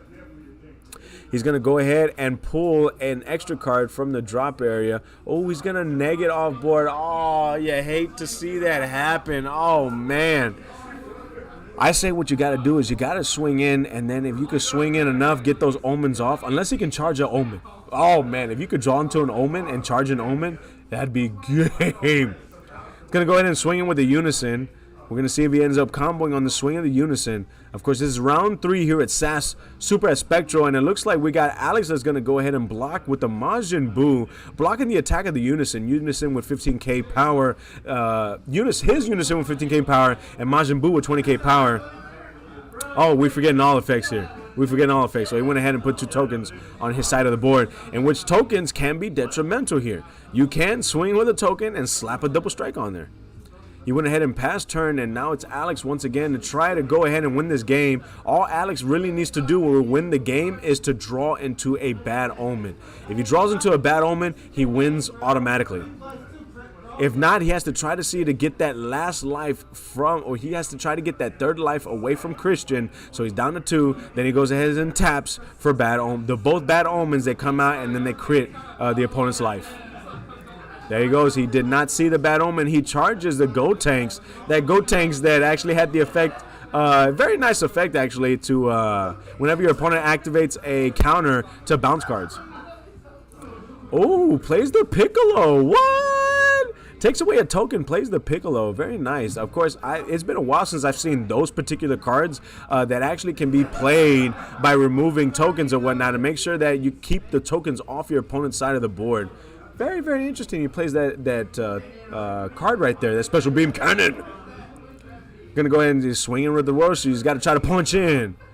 Punch in, and is met yet with another violent raise. Oh my goodness, man. Violent raise. This guy got violent raise for days. This is where you're swinging with the leader and hope that everything goes in. But did he choose battle card or did he choose unison? That is definitely something. If he chooses battle card, he can swing with the unison. If he chooses unison, he can swing in with the Roshi. Okay, so he chose battle cards. Swinging in with the Majin Buu. Swinging in with the Majin Buu. There we go. We got a negate right there. And it looks like he's going to go ahead and target his Piccolo to remove it from board after that negate. He's only got 2 cards left in hand. It looks like it might be Alex taking this. If he could swing in with the leader, combo enough, and then go ahead and tap everything, that can be game. Oh, don't tap now, man, because you're going to show your hand way too early. What is he going to do? 1, 2. Oh, so he's going to go ahead and play the Angel / Destroyer to bottom deck a card from hand. Swinging in is their response on the swing in. All right, hard casting it. It's going to go ahead and, so we got the Broly Unison that's going to go ahead and remove markers in order to get it off the board on the swing. Leader swinging, any response. Looks like there's no response. This has to hit. So you got to combo your hand, player. There we go right there. He's going to go ahead and, this man here. We got a negate that happened in the drop area. Oh, man, ain't this something. So this man here had a Gohan in the drop area. That's a negate that you can actually play from the drop. So you'll tap in energy. You'll remove that Gohan from the drop area and 1 card from your hand. This man had negates for days. Can Alex play another battle card to try to go in, get 1 damage off, and then go ahead and tap and play all the bad omens? Wow. We got right there, Ahmed said free play to get around the field. Yeah, definitely free plays help get around the field. Play 1 free play, it can't swing, but then everything else can right after that. Ahmed said should be game still. Let's go ahead and see if it's game right here. Like I said, Alex still, he's tapping. 1, 2, 3, 4, 5, 6, 7. Here we go. Yep, he's going to go ahead and tap. He's going to play the Android. He's going to play the Super 17, in which none of these cards I think can actually swing in because of the Yeah, because of the violent rays. Oh, yeah! Yes! So he's playing the Android 17 from the Energy that will be able to swing. Wow. And on top of that, this effect you rarely get to see. But this Android 17, when it swings, you got a auto where you could take one card from your opponent's battle area and send it to the drop. Oh, wow, that was good right there. Good thinking. So crits 2 lives, and now swinging it with the Android, and now he's just going to combo and drop everything, and Christian takes the damage. Alex getting it with Android 21 against Red Broly. Not bad at all, guys. Woo! That was a good way to end round 3 here at SAS. This is Super at Spectral. I'm your commentator, PR Sign. Hopefully you guys are enjoying yourself as much as I am commentating. We got one more round after this. Don't go anywhere. Of course, like I said, the one round. And of course, we do have King of the Hill, where we do have, it's going to be Trent versus Ryan. And just to fill you guys in on the reason why it's going to be Ryan is because Brandon cannot make it today. And so rules state it's got to be the runner-up. So make sure when you come to Spectral, just because you didn't get first doesn't mean you don't have a chance. You only second place has a chance to go ahead and fight the king if first place cannot fulfill the duties of first place. But also the king and second place have to be okay with playing. That was the thing that they had added. They got to be okay with it. If, however, the king is not okay with it for whatever reason, he does not get a free Dragon Ball. He has to defend in order to get that Dragon Ball and the sponsorship of a lifetime. So I'm going to go ahead and we're going to head into a quick break. Next time you see me, we're going to embark on the final round here on Dragon Ball Super, and I'll go ahead and I'll leave the music on for you guys. Maybe I'll try to rev it up for you. But like I said, we'll be back.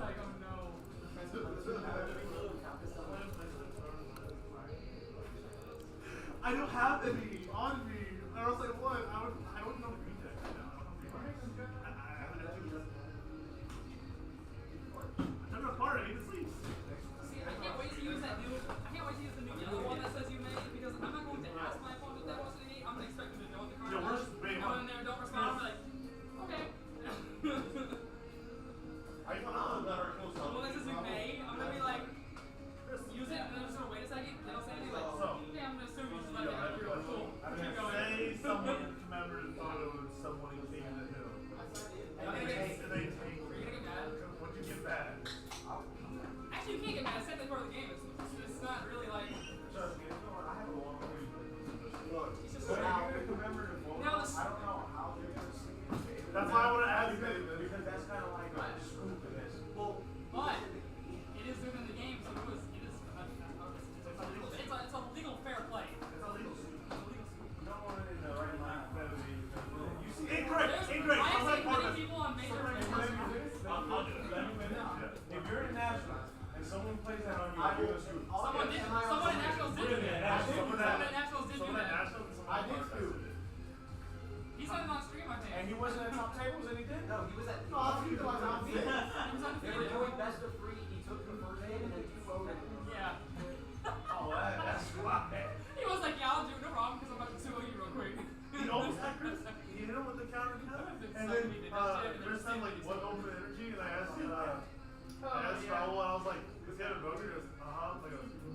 And I was like, "I don't know. Is that maybe 30K base?" Uh-huh. I want to go sit down. He had 8 job in hand. No, he didn't. I would love to watch him. So what I'm gonna do is I'm gonna revert it back to what I had originally. Into your all black bag and sit in front of a photo.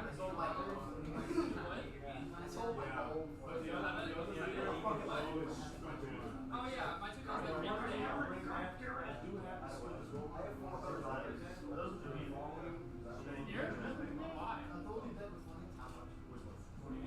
Why?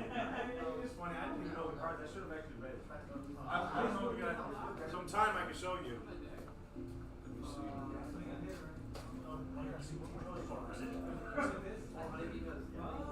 Yeah, I'm gonna revert it back to the traditional form. Like I said,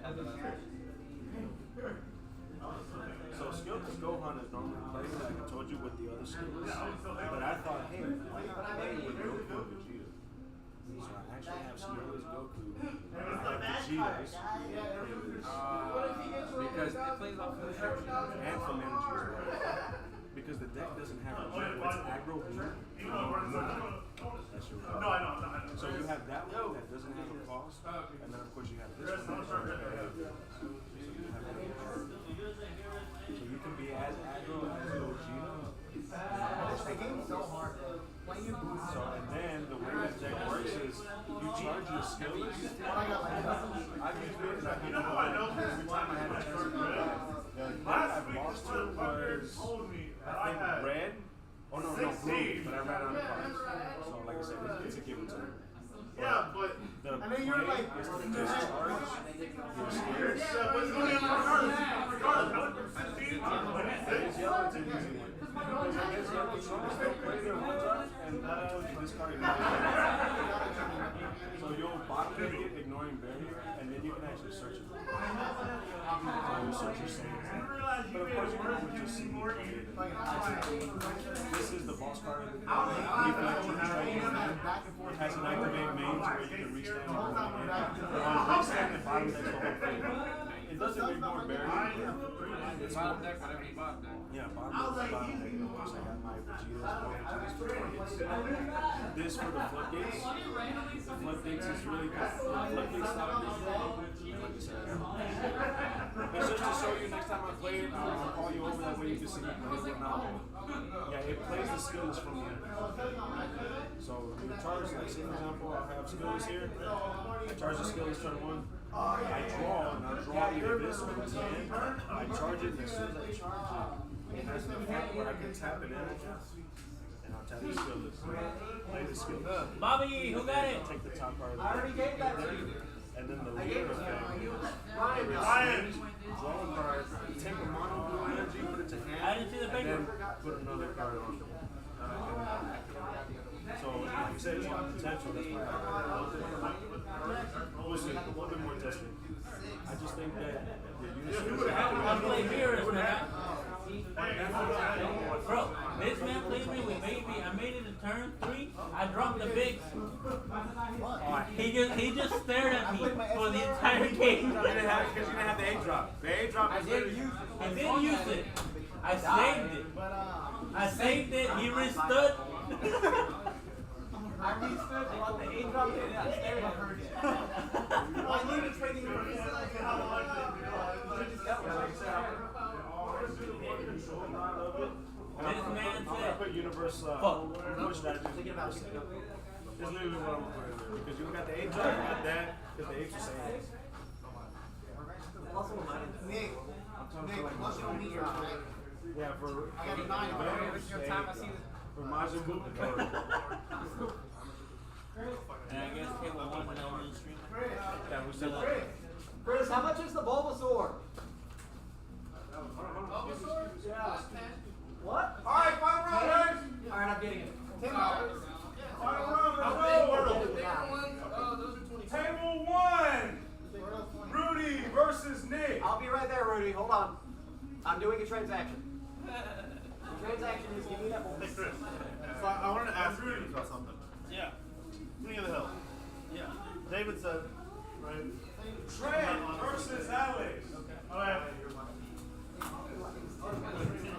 However, if I heard, if I commemorative photo my opponent, is that allowed?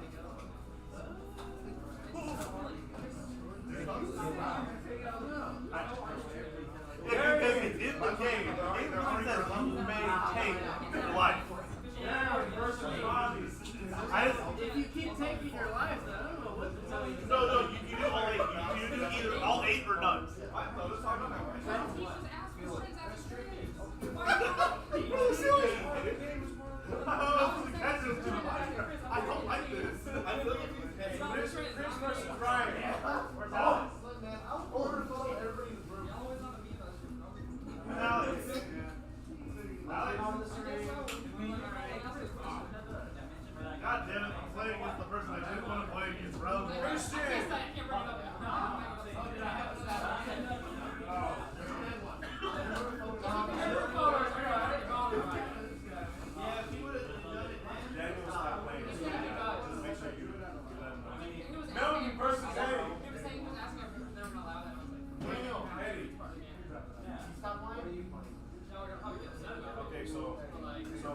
Christian one, and then hey, what they do? Get your time going. Get your time going. Your 1 minute pre-side starts now. My opponent's getting high outside. My opponent is getting blazed. Man, my opponent's not doing it. He's outside.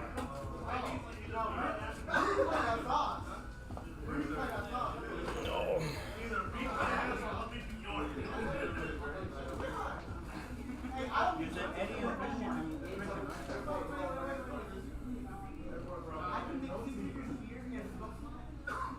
He's a Christian, right? Who got it between Christian and Daniel? Christian. Taco, brody. Is that actually yours?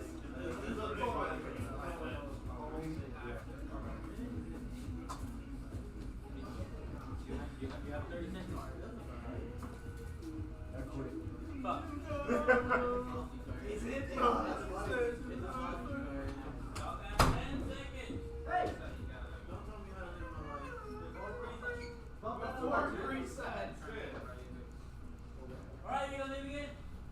David, you better be ready. You ready, David? Come on, James, we're on time. We're on time. What's happening, guys? This is SAS. This is Super at Spectral. I'm your commentator, PR Sign, and we got the finals happening here, and it looks like it is going to be Nick versus... Who's Nick versing over there? Nick versus Rudy. So let me go ahead and put that on for you right now. Nick versus Rudy. And then on exit 8 lives. We got to restart the lives right here. This is going to be your undefeated for today. And it's going to be, of course, the final. The final. Aha! Final right here. Let's go ahead and save that. Ooh, I can't wait. Hey, if you guys can go ahead and move in your leader and your life. There you go. There you go. Hey, now I can see. Ha Hey, hold on. You did the little. You want to say something? You want? Oh, you just want to wave hi. You don't want to say anything. He said bye. He said bye. And then he bumps into the judge. He says, "Hey, what's happening, player?" All right, so they're gonna go ahead and they're gonna power shuffle is what they're doing, and then they're gonna set everything up, and then I think they're gonna go ahead and pass turn. I know Nick ends up playing. Nick likes playing Finn. I know Nick is playing Finn, and then of course we got Rudy playing Goat Tanks, yellow Goat Tanks, not green Goat Tanks, yellow Goat Tanks. There's not really a win count. It's just yellow good stuff is what it is right there. So let's like it looks like we're about ready to head to the mat. So let's go ahead and just do that. So here we go right there. Rudy is going to start. Oh, yep, those are not the people right there. Let's go ahead and swap. Whew. So Nick actually started off the game by playing the Deborah. Now the Deborah doesn't have any effects right now. However, when there is a skillless card on the opponent's board, then the Deborah will have the keyword skill blocker. Excuse me. We got Green Broly right there. Did Ryan pop his tires? I actually have no clue. Ryan is here, so I don't know if he popped the tires coming in or not. And then, of course, let me go ahead and rearrange the life for you guys. We got Green Broly also saying, do y'all know how many managed to pull the God Rare in Houston? I actually don't know how many. I maybe know, like, maybe one person pulled the God Rare, and that is about it. We got Rudy right now, yellow Goat Tanks, charging second energy of the game. And, of course, we got Nick, has 2 energy right now, completely tapped out, but does have the Unison on board as well. And with that Unison on board, it is very, very detrimental. He's actually going to go ahead and take the life. So it goes from 7 to 6 lives. He's going to go ahead. Oh, activate battle is what he's going to be doing. He's going to draw 2 cards and then play. I'm assuming he's going to be playing Chappelle. And we're not talking about Dave Chappelle. Gotcha. So he ends up playing this card right here. Whenever your opponent swings in auto, you can choose one of your opponent's energy and put it in rest mode. So he's going to be playing that. It does have 15k power, and he is going to go ahead and pass the turn afterwards. Oh, he might not swing in with it. So he's going to go ahead and pass the turn. We did get an awakening happening by yellow Goat Tanks. And so Goat Tanks awakening now. 2 energies open. Chappelle on board. Oh, catch later, boss. Have a blessed one, man. And he's going to go ahead and see. He's going to go ahead and swing in with the Chappelle. Nick goes down from 6 to 5 lives. 6 to 5 lives right now. Rudy at 4 lives. He's going to go ahead and play Goku. Ooh, plays a Goku. Nice. Activates the effect. Swings in. That's going to be 15K to the face. Goku effect at the end of the turn. He's going to go ahead and restand, draw a card, or draw 2 cards, and pitch a card from his hand. Very nice right there. Very nice. Nick has got quite a bit of cards in his hand. He's got the Chamber of Secrets in his hand right there. But he does have the Boo Unison on board. That Boo Unison, very, very strong. You can absorb not only once, but twice with the lead effect and with the Unison effect. It is going to make it to where these battle cards are not going to be able to have effects. And then, yep, there he goes. He's going to absorb it. So he wants to be able to swing without any repercussion. So he absorbs it. Now he's going to go ahead and absorb it once again with the Unison effect. And so we got 2 absorbing happening here with a huge book in Nick's hand, and Nick is going to go ahead and just start swinging in. Swinging in a Rudy, I don't think we have a response at this point. Rudy has a big hand, but we do know that yellow does have a problem when it comes to comboing. There's a lot more extra cards. Oh, here we go. And speaking of combos, we're going to be comboing the super combo. He does have 4 less life. He has all yellow energy. He's going to bottom deck a card and then draw 2 cards, gain 10k power for the battle right there. He's going to go ahead and Sensu Bean on top of that. So now he's going to have a base of 20k power for the remainder of the turn. Oh, we're going to go ahead, right? I think, and then another thing, too, about this Go Tank's leader is that whenever your opponent plays an extra card, you actually get to draw a card. You might not get the effects of the fusion part, but the being able to draw a card off of your opponent's playing an extra card is very, very strong ability. We're going to go ahead and negate the effect. Does Nick have a response to that? Of course, because all black decks are playing Super Kamehameha. So on swing, play the Frieza. Frieza gets played. Now, if Nick wants to swing with a battle card, he has to tap something on his field. He's going to go ahead and pass turn, and with the passing of the turn, he's going to get the battle cards underneath the leader and pass them back to him. Now they are skillless battle cards, and because they're skillless battle cards, the Demigras both have the keyword skill blocker.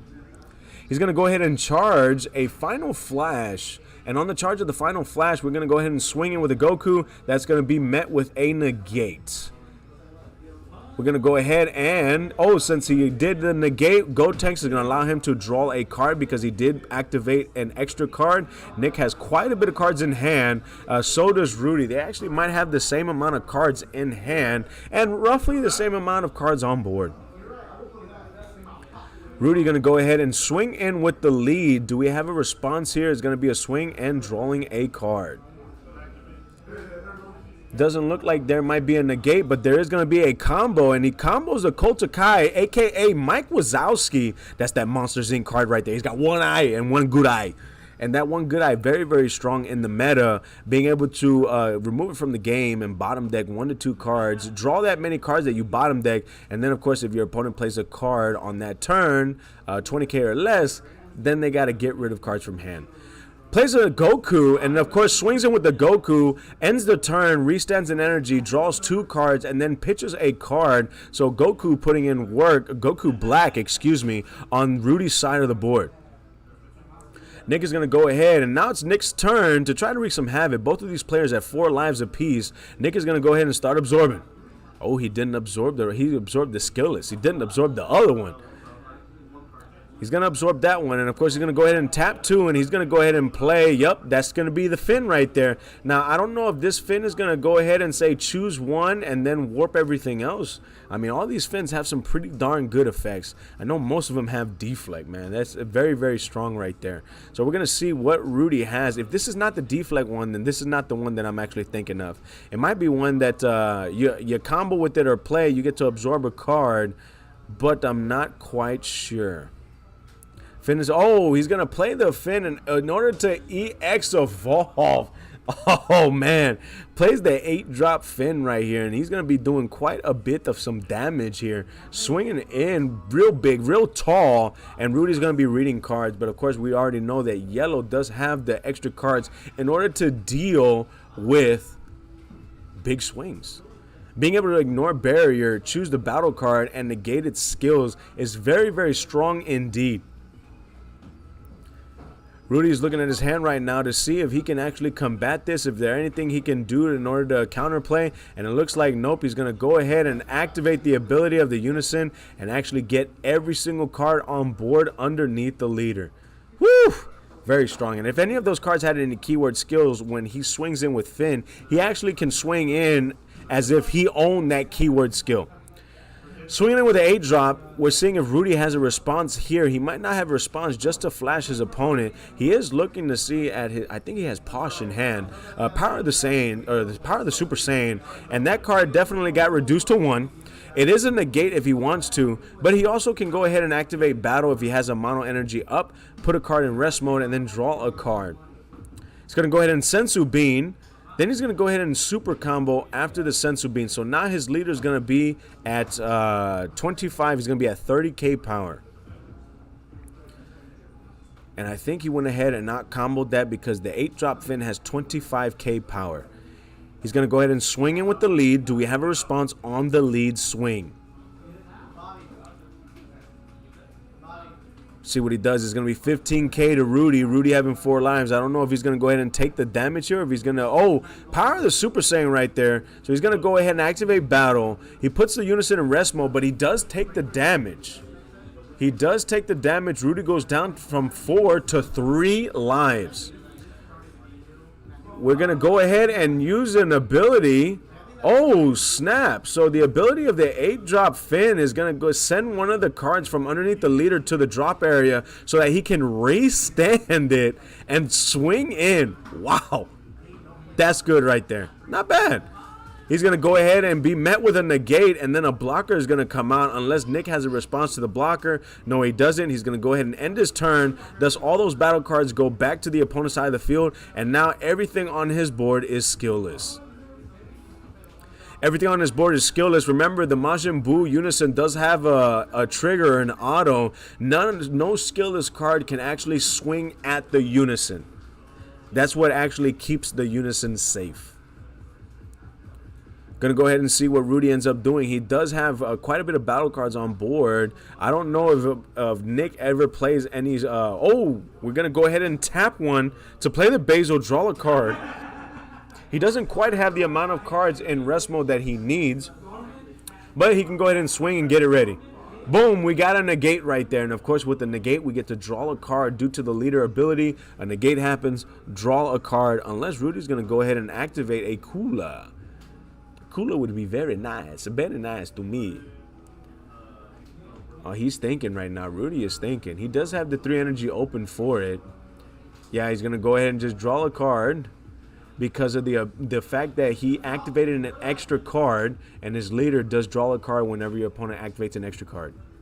Rudy right now stopped there. He can't really activate main on the Basil just yet. There needs to be one more card in rest mode in order to do so. There you go. We're going to go ahead and KO the 8-drop and then draw a card. Turtle is coming out on board, and Turtle is having the keyword skill Double Strike. That might actually force his opponent to put another card in rest mode so that he can activate the Basil effect and swing in 2 times for 19k power. Swinging in, and oh, it looks like he swung in at the Unison, and it's not actually met with the blocker. Very curious indeed. Swinging in, that is definitely connecting with a blocker. And oh, I guess he did have the amount of cards in rest mode. 1, 2, 3, 4. Oh no, he did have 5 in rest mode. Excuse me. So he did activate battle. He has 19k power and dual attack. Swung in the first time. It was met with a block, and now he passed his turn. It doesn't even swing in again with the Basil, giving more targets for Nick to actually absorb. He's going to go ahead and charge a Black Mass Saiyan this turn. Nick at 4 lives, Rudy at 3. Real quickly, he's going to go ahead and absorb the Turles and draw a card. He has huge amount of cards in hand. Taps 3, plays again the 8-drop, and he's going to go ahead and actually remove a marker from the Unison in order to take every battle card from his opponent's side of the board. Wow. Unison very strong right there. Unison a better strong, a better nice. Gets rid of all those 5Ks. That's the big reason why you want to do that to your opponent, and then make your opponent continue to tap out or pull their own life.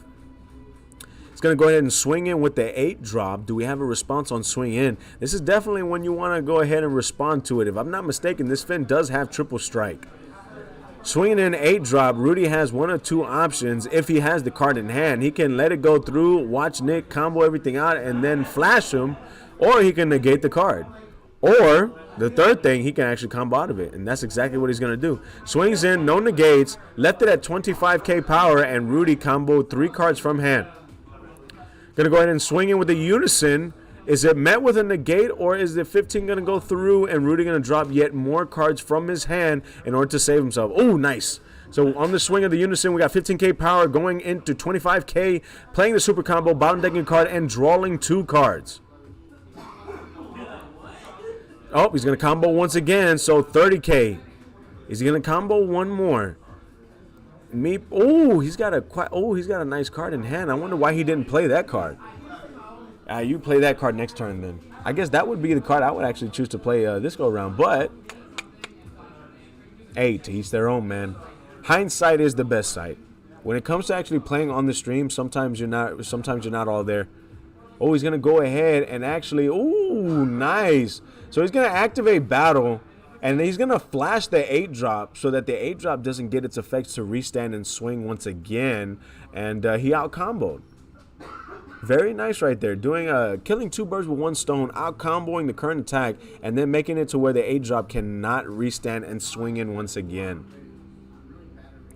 Gonna go ahead, and I think Nick actually might pass turn on that. I don't know. Ooh, he has a couple more plays in hand, but like I don't know. I think the right play probably would have been to swing in with the fin, restand the fin, swing in again. Because the flash really did ruin. Not only did he combo out another attack, but then he flashed the fin. If he were to just swing in with fin, restand the fin, flash, and then swing again with the fin, he would have to flash the fin, and then of course he would still have one more swing.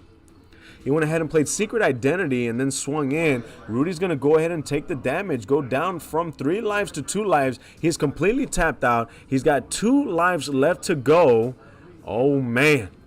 Coming down to the bread and butter right here, and I think that was it right there. Rudy did not have the cards in order to defend. He was completely tapped out. He only had 2 lives left to go, and like I said, when it comes to yellow, even though they have some of the best cards in the game, there's a lot of extra cards in order to be played in order to play the repost and in order to play, of course, the steadfast. They require you to have extra cards within the deck, and so that's the balance of yellow right there. It's very strong, but you have a lot of extra cards. So guys, that was the final. That was the end of the final. The next time you see me, not only will I be giving you your top 3, which actually, to tell you the truth, top 2 actually is only necessary for King of the Hill, but we'll go ahead, we'll give you your top 4 and then let you know that your top 2 is going to be contenders. Your number 1 is a contender, but just in case number 1 cannot do it, then it's going to be number 2 right there. We're not going to go below 2. It's just going to be 1st and 2nd when it comes to contending for King of the Hill.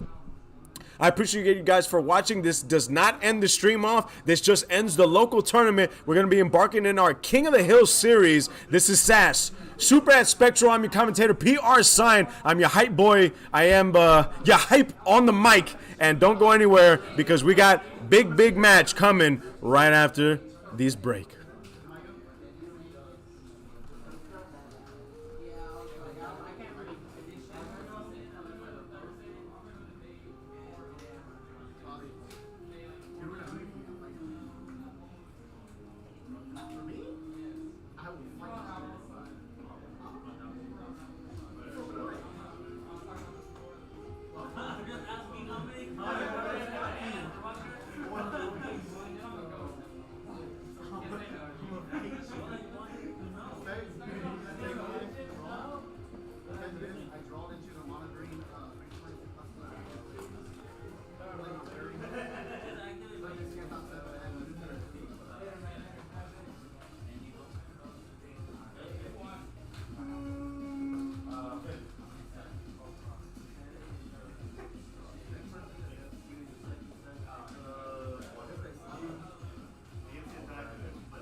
really not taking my shit.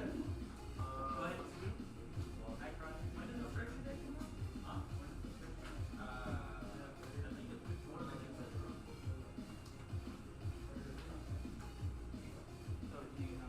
What are you chatting on there? Oh, the rush?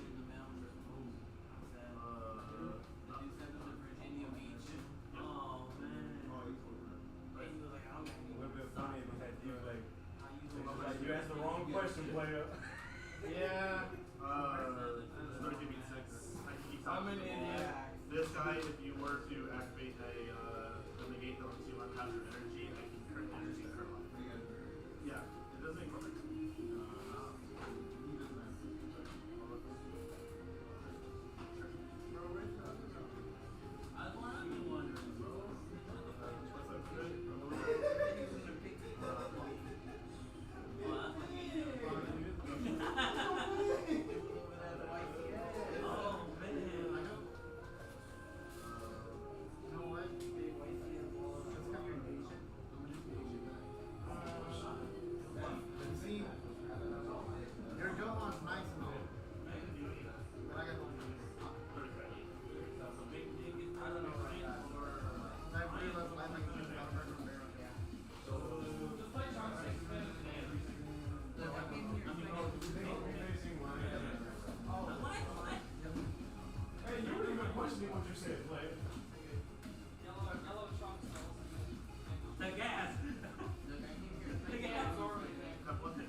Dude, I'm so upset. I never saw any of my counterplays that stop the same for the Jesus. I was like, Vegeta again? Vegeta again? Vegeta again? Vegeta again? I don't know if people are going to trade it though, because I know guys are going to buy more for that necessary reason for replacing it.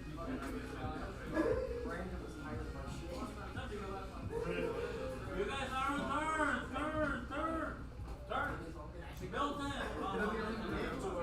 Hey, are you guys in tournament?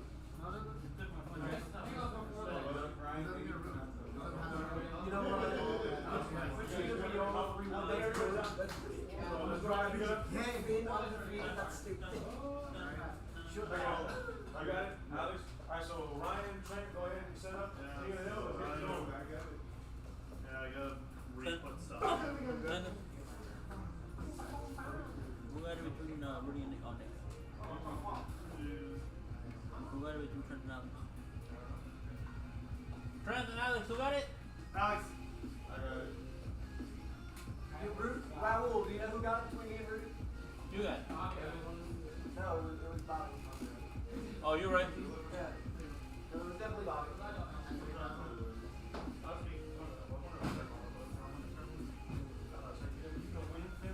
Did you download the new list? You know, I'm about to submit that shit. You're like, I didn't get. Some publicity. no. No, some publicity. Publicity? Publicity, bro. So we have the current, I mean the standings. Nick, Alex, and Rudy. I'd be okay with it, but are you okay with getting two? They're like, Yeah, we know that. So what'll happen is I'll pre-order one, you'll pre-order one, and then we'll just swap it. Yeah, They're in right now. that's fine.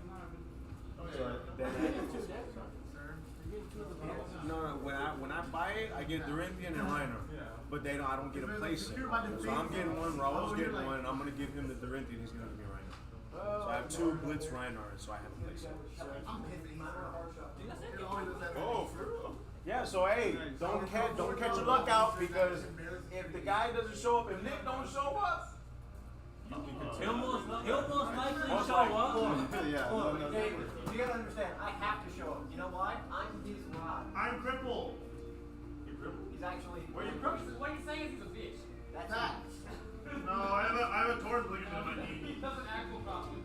I like how. I forgot you guys like actually like diagnosed and everything. how do you not have a brace so you He get hasn't torn? gone into surgery. Like pre-diagnosed. Hey, he's still dry on it. He's fine.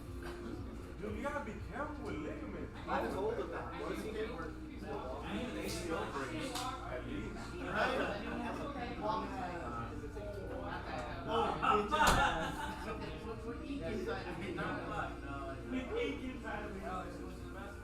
I don't know, brother. Maybe so. You have the standings already, so I can call them out?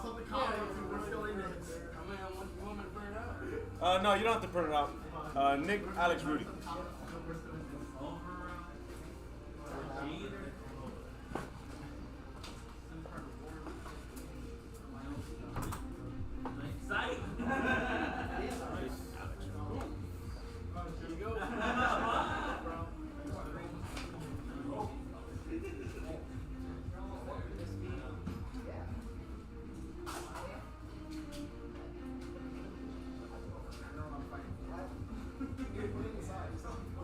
Equal rights, equal fight. No! I need one of them too!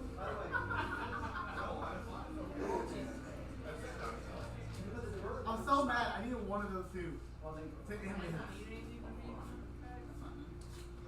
I'm a 30 pitch. Oh, you did that to him? I know what this is. Bro, I lost the oob. I want to play set of it. What? What? I lost the oob. Yeah, I got the oob. Man, literally, like, I was at 2 life. He goes, dumps whole hand. I have to use whole hand board, and then he just goes, oob. And I'm like, ah.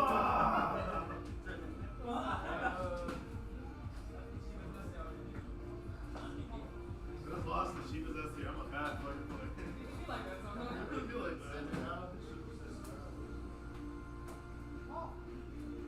I'm pretty sure that's what this started. I'm over here thinking this man's about to slap me with like a baby axe sometime. No. Christian smacked him earlier. Right. Right.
the stuff I sold.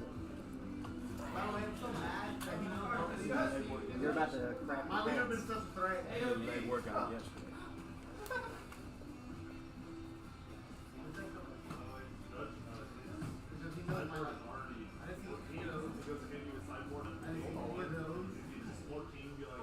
I haven't played it in a long time.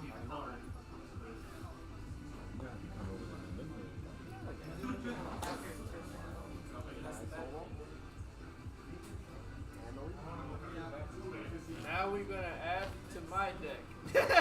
Oh wait, let me look at your AOD decks just to see if I can help. I just needed that I winner wouldn't one. get advice from him anymore. He no longer play AOD. I hate this. I wanted this. Oh, you should have asked me. I didn't know you had it. I wanted that, and I needed these. Oh yeah, I do have it somewhere around here. I did get it somewhere. Oh, here it is. I gotta put it in there. Yeah, I just needed these. No one ever. Yo, had what's happening, Dragon Ball Super players? This is SAS. This is Super at Spectral. I'm your hype boy. I'm your hype on the mic. I am PR Sign, and we're about ready to embark on King of the Hill. It's our King of the Hill series down in H-Town, where we do have Trent versus Ryan. So let me go ahead, and I always forget to do this for some odd reason. Trent versus Ryan. And then, of course, I got right next to me, he's actually looking for some cards right now, but I got the number one for the tournament, which is going to be Nick, and he actually got number one with Finn. Yeah. Do you want to, throw out some words of something? Oh, and it looks like they're about ready to start, too. So let's go. What do you got to say? So my whole thing is that 8-drop is dumb. 8-drop is ridiculously That good. 8-drop is so It is not bad, and I'm actually shocked to see that not many Finn players are out there, but it does have a really good play style. You take a card, ignoring barrier, you suck it up, and it's just, you can get its keyword skills. They can't swing at the unison with skillless. Very, very strong indeed. So, they already started. All right. They're starting, man. They're already starting, so I'm You going know to... what? I'll say this. I had fun today with Finn. Uh-huh. I did. He said he had fun today. All right, let's go to the mats. All right, so here we go right here. This is going to be game one of Now, King... if you know what it is, what Ryan is playing. This man here, he is playing Finn. Look at that. So Ryan is going to be playing Finn against the matchup. This is going to be Gogeta Zeno, and Gogeta Zeno down to 7, and we got Ryan at 8 lives. And of course, turn 1, best play in the game. Oh my goodness, turn 1, Thornton the Dark Empire swings in, and for double, 25k double strike. And of course, we do have a negate on the lead, swinging in. We do draw a card from there. I don't think he's going to be pulling a life from there. We got Trent at 7 lives. Ryan at 6. Ooh, Ryan is at 6 lives, not 8 lives, because he did take the Thornton the Dark Empire swing right there. All right, so Ryan is about ready to charge the second energy of this first game of King of the Hill. If Trent ends up defending successfully, he will be acquiring the 3-star Dragon Ball. If Ryan ends up taking the game, then he will be resetting the board and acquiring the 1-star Dragon Ball. Ryan right now is reading Finn, so it leads me to believe he's not too well versed in Finn, but it's something to go ahead and try to. Well, move the energy closer. Okay, so it looks like Trent right now is at 8 lives, not at 7 lives, so he's foregoing to take the life from the swings here. We got Ryan that's going to activate the leader ability to absorb Thornton the Dark Empire, which actually is not bad in this scenario because he'll be able to put Thornton the Dark Empire out on board, but it is skillless. Now, thing with that is because it's skillless, it no longer has any keyword skill, so it no longer has the keyword skill unique. If Trent wanted to, he could actually play another Thornton the Dark Empire.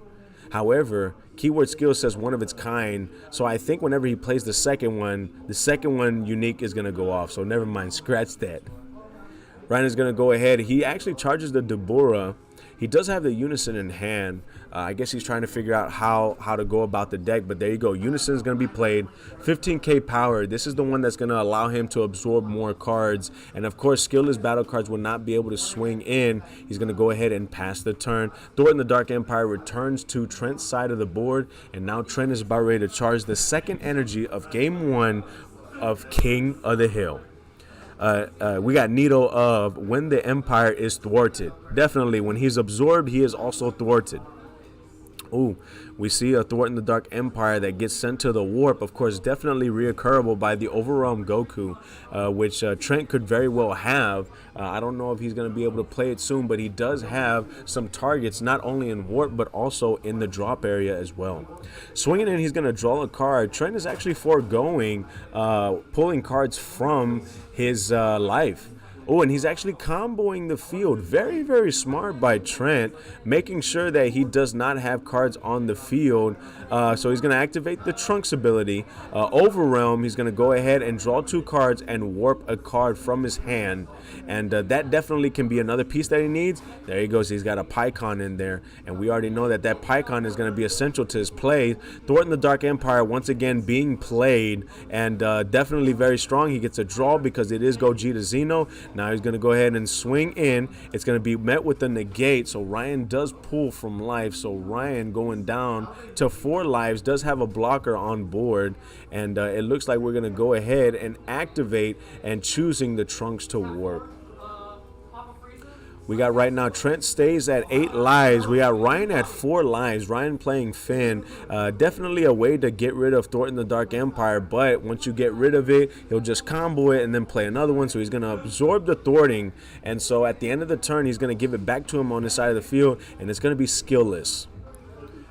Ryan looking to see what he has in hand, and very, very interesting enough, he hasn't been playing too many cards. I know that we've seen Nick play this deck time and time again. I'm actually just curious as to if Ryan has the cards in hand or if he's just not knowledgeable in it and he's trying to throw Trent off. Trent actually takes the damage there, going down from 8 lives to 7 lives, and we're going to go ahead and see what Ryan is going to do. There you go, swinging with the Unison. Try to see if you can take as much damage as possible because he sees that Gogeta Xeno is not taking his own damage. He's going to go ahead and pass turn, and with the passing of the turn, he's actually going to take the Thwart in the Dark Empire, put it back into his side of the field, and now the thwarting is skillless. Skillless with 25k power, but as we saw last turn, Trent could very well swing and lead. We're going to go ahead. He could combo with the thwarting and then just play another thwarting. He's going to go ahead and warp, and it looked like he only warped 4 cards that go round, and now he can go ahead and swing in with lead. As we've noticed, he has not been pulling from life, so there we go, swing in. Do we have a response? No, we're just going to go ahead and draw a card. It's going to be 10k. Now he will have to combo a card if he wants to do some damage, either to the Unison or to the leader, because they're both at 15k power.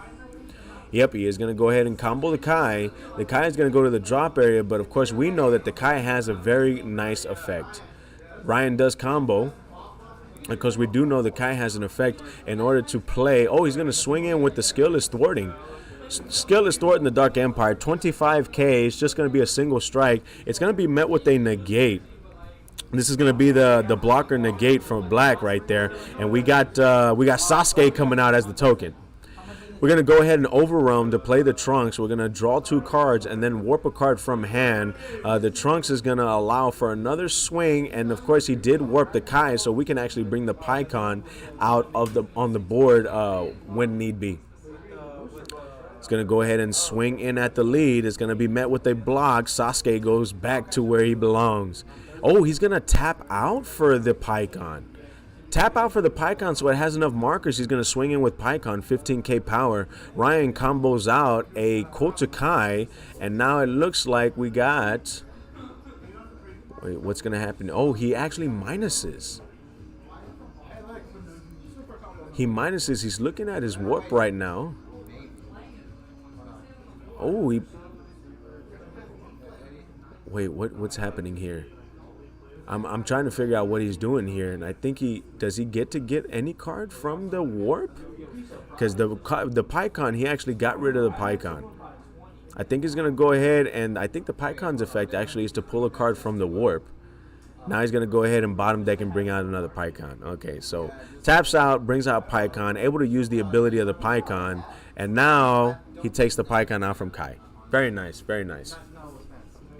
We got Mako Wave. Send him to the warp. Send him to the warp. What up? Did I show you the Android yet? Yeah. Someone showed me the Android already. I think you showed me in Yeah. the... You know what's gross about it? It triggers the Android 16s once per turn. Ooh. So you play for the energy and it's free. All right, now while I'm commentating. All right, cool. I'm still not interested in it. All right, there we go. We got now I gotta get back to what we're doing. Golly.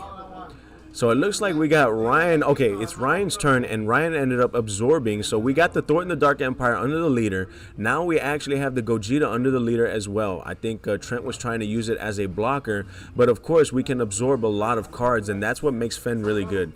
Swinging in with the Unison, 15k to 10k. He's going to forego the combo, and now Trent is going to go down from 6 lives to 5 lives. Swings in with Thwarting the Dark. Oh, he doesn't swing in with Thwarting the Dark Empire. We actually, the keyword skill Double Strike was actually given to Finn, and Finn is swung in with Double Strike. Whew! Very, very strong indeed. And so yes, he absorbs the cards, and he can actually get any of those keyword skills. And if you guys haven't seen the picture, we actually had Nick absorb Evan U7's Victory Strike, and his leader swung in and absorbed and got the Victory Strike and actually won game that way. Went ahead and played the 8-drop, and now the 8-drop is going to go ahead and swing in, and it looks like might be swinging in for a game too, because I believe it is a triple striker, 25k triple striker. He's going to go ahead and awaken, draw a card. We're going to see what he can do right now. Hope he's going to start dropping cards. Super combo, draw 2 cards. Yep, he's got to protect. And there you go right there. We can restand, so we take 1 card, send it to the drop area. Oh, he's actually putting it to the battle. Oh, there you go. Send it to the drop area to restand. Swing in. Do we have a response? Yes, we do have a response. Negate, and then it's going to warp the 8-drop. And then, of course, it comes back at the end of the turn. Ooh, man. And it looks like he's going to go ahead and pass turn. So on the passing of the turn, he's going to give him back Thwarting the Dark Empire. Very, very smart move to keep Thwarting the Dark Empire on the battlefield. Even though it is skillless, remember, when he absorbs it, he can get those keyword skills back and swing in for Double Strike. Very, very strong here. He's going to go ahead and tap 1. He's going to be playing Gogeta. This Gogeta does have 20k power and barrier. It does have the ability also, you can tap 1, bottom deck the Gogeta, and actually play a 1-drop or a 1-drop Vegeta, 1-drop Goku, Xeno, and then play them on board. It actually helps when it comes to the aggro part of Gogeta Xeno. He's going to go ahead and look in at the warp. He's going to look in at the drop area. And he's, like I say, he's got some plays here that he can do. Swing in. So we got the 6-drop swinging in. He's going to combo Thwarting the Dark Empire, and it's going to be met with yet another combo. So 25 to 25, and then Ryan is going to have to combo another 5k. And there's the 5k he comboed, got out of it, and now I'm expecting another thwarting to actually come back out on board for the sincere reason that he comboed that thwarting. Or maybe he just doesn't want to give Double Strike to his opponent's leader. Swings in. Do we have a response? We do have a response. Now he's got this card here that's going to come out on board. He does have to, I believe he has to pitch a card. And now every time Trent swings, he has to mill 4 cards, which actually, to tell you the truth, if Trent has the cards in hand, milling might not hurt. The only thing about milling that will hurt is he'll run out of cards. But those cards in the drop area for black actually might help him. Yep, he's going to go ahead and overwhelm. And he's going to go, I'm assuming he's going to pull Thwarting the Dark Empire. Yes, he is, but he's going to pull his favorite copy. We got a Goku with 30k power. I don't know if he's going to actually swing with it. No, he's going to go ahead and pass turn. Passing turn right there. Oh, we got Iceland Saiyan 90. Hey, I appreciate you, boss, for following here on SAS. Those of you who have followed / subscribed to SAS, much love to you guys. I appreciate you. We got Ryan that's going to be swinging in with the Unison, a 15k to 15k, and Trent right now has to think about what to do in this particular situation. I think Ryan went ahead and fanned off comboing, and we got comboing happening by Trent bottom decking a card and drawing 2 cards to get him to 25k power. That's it right there. What do we got here? We're going to activate Finn's ability to draw a card and then swing in. Unfortunately, Finn cannot choose anything with barrier. I don't know if the ruling had changed or not. I know back in the day, Bandai was trying to say something that whenever it says send, that you can choose ignoring barrier. I don't know if it goes through or not. I don't know if that actually continued or whatnot, but I heard that. Playing Deborah, this is going to be a 1-drop. Now, if he does have a skill list on board, this Deborah does get a blocker. And, of course, on play, getting the draw. He's going to go ahead and pass turn. So Ryan throws the limp wrist, and now it's Trent who's going to go ahead and draw a card, charge the 5th energy for the game, and we're going to try to see if we can close this game as fast as possible. He puts yet another Bardock in the energy. This Bardock is kind of like the black Flying Nimbus. You overwhelm, play it. Your opponent can only swing in with battle cards once the following turn, but you cannot play Bardock the next turn. He's going to play Thornton the Dark Empire. Best card in DBS right there. Best card in the game. He plays it, and he's going to go ahead. I guess he's thinking on what to do. Swinging in. Man, he flicks that wrist so hard when he swings in with Thorn the Dark Empire right there. Swings in. Of course, the auto is going to activate right after the negate. So we do get a negate, but auto, we're going to go ahead and remove the blocker because I believe Oceanus. We're going to remove the blocker right there off board. And now we're going to see if Trent is going to be swinging with anything else. Of course, we can swing in with Gogeta. We can plus try to get the Pycon to swing in. We got the leader swinging. We got quite a bit of things that we can do. It is black against black, and we don't, unless Ryan plays Power of the Peoples, there's not really anything to stop a swarm. Swinging in with Gogeta. Do we have a response on the swing in here? It says, oh, he's going to go ahead and combo. We got a super combo. Drawing 2 cards. Vegeta goes to the drop area. Oh, he's reading right now. He did get a Finn card. There he goes. He's reading it right there. When you combo with it, it actually has, there he goes right there. He's comboing the Finn card. And then at the end of battle, he's going to be able to play the Finn card. And then, of course, it does have an effect where you can take, I think he's going to be taking the Unison.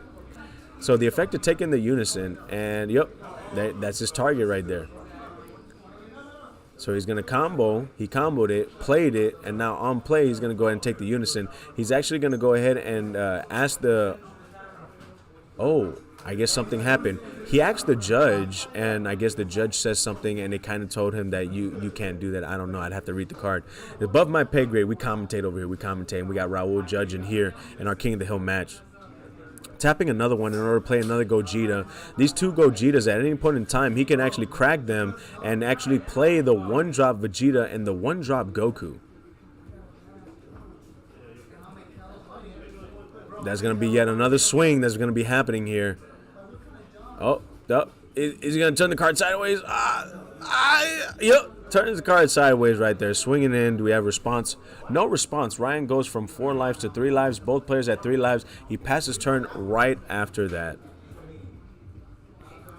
We got Ryan about ready to charge the 6th energy of this game 1 here at King of the Hill. And we're going to see what ends up happening here. Yep, he's going to absorb Thornton the Dark Empire, and guess what? He's going to be able to gain that double strike on the leader and then swing in. Very detrimental to have a keyword skill like that. Any keyword skill, any card that he absorbs. Swinging in. Trent, he's going to go ahead and negate because that's double strike coming in, and he's going to warp. I'm assuming he's going to warp the Deborah. I mean, I would warp the Deborah. But the thing is, the Deborah comes back on the... he got the SCR right there. I actually do not know what the SCR does. He realized he's got to swing in with the Unison first. So he's swinging in with the Unison first because he does know that that SCR is a Unison. So you can't have 2 Unisons on board. Now, who knows? Bandai might make it to where you can have multiple Unisons on board. Ooh, we got Secret Identity coming out. Swinging in, 25k power. No targets in order to warp, but 25k going in. Ooh, I like it. Plays the SCR right afterwards. And now, I think, what's the ability? He's going to go ahead and minus, I think. Oh, I think they ignore barrier. Woo! Ignoring barrier. There you go. Ignoring barrier. Get rid of him. And then 2 energies. Oh, my goodness. Oh, he scoops. He scoops after that SCR play. Wow. Very, very good SCR play right there. Wow. Not a bad play whatsoever.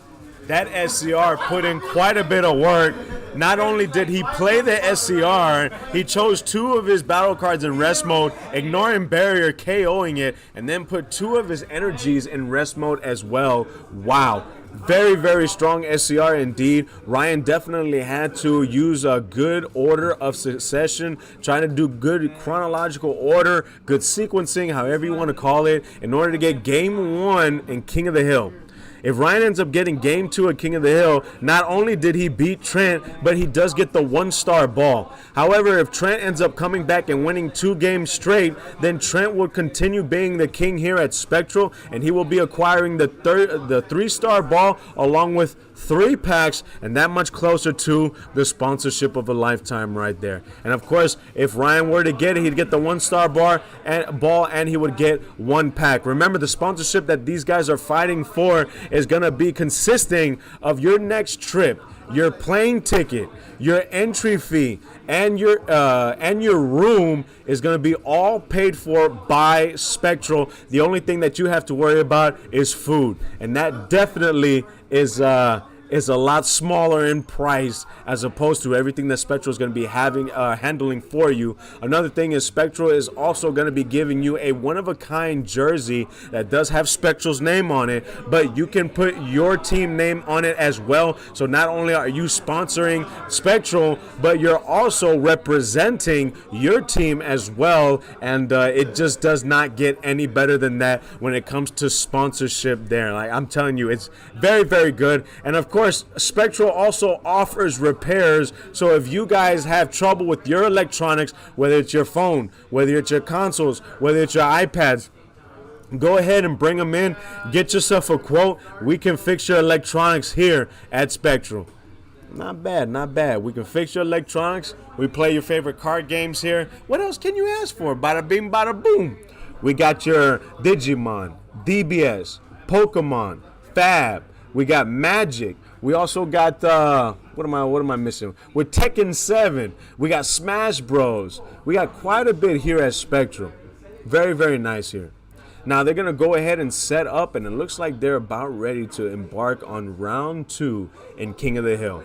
This is gonna be the turning point. If Ryan ends up getting this, Ryan will be the new king here at Spectral. All right, here we go right here. We're starting off. Gogeta is going to be playing Gogeta. Gogeta Xeno is going to start off turn 1 by playing a blocker on board. Me personally, I'm not too sure about it. I don't know how Trent is going to go ahead and try to switch up his plays. But the thing with this is Finn is just going to keep on absorbing it and then making it a skillless. That's what's, like I said, it's not really kosher to play too many battle cards. He's going to go ahead and swing in, and Trent is going to take the life. I don't know if Trent is going to start taking life whenever he swings. That definitely was a difference that he did. Oh, he's going to take 2 lives to awaken. So Ryan's already going to go ahead and awaken. It does have the awakening ability too, but of course pulling from life. So absorb. If you absorb the card, pull from life until you have 6, and flip the leader over. Now, I think the difference with Trent last game was that he was swinging in and not pulling from life.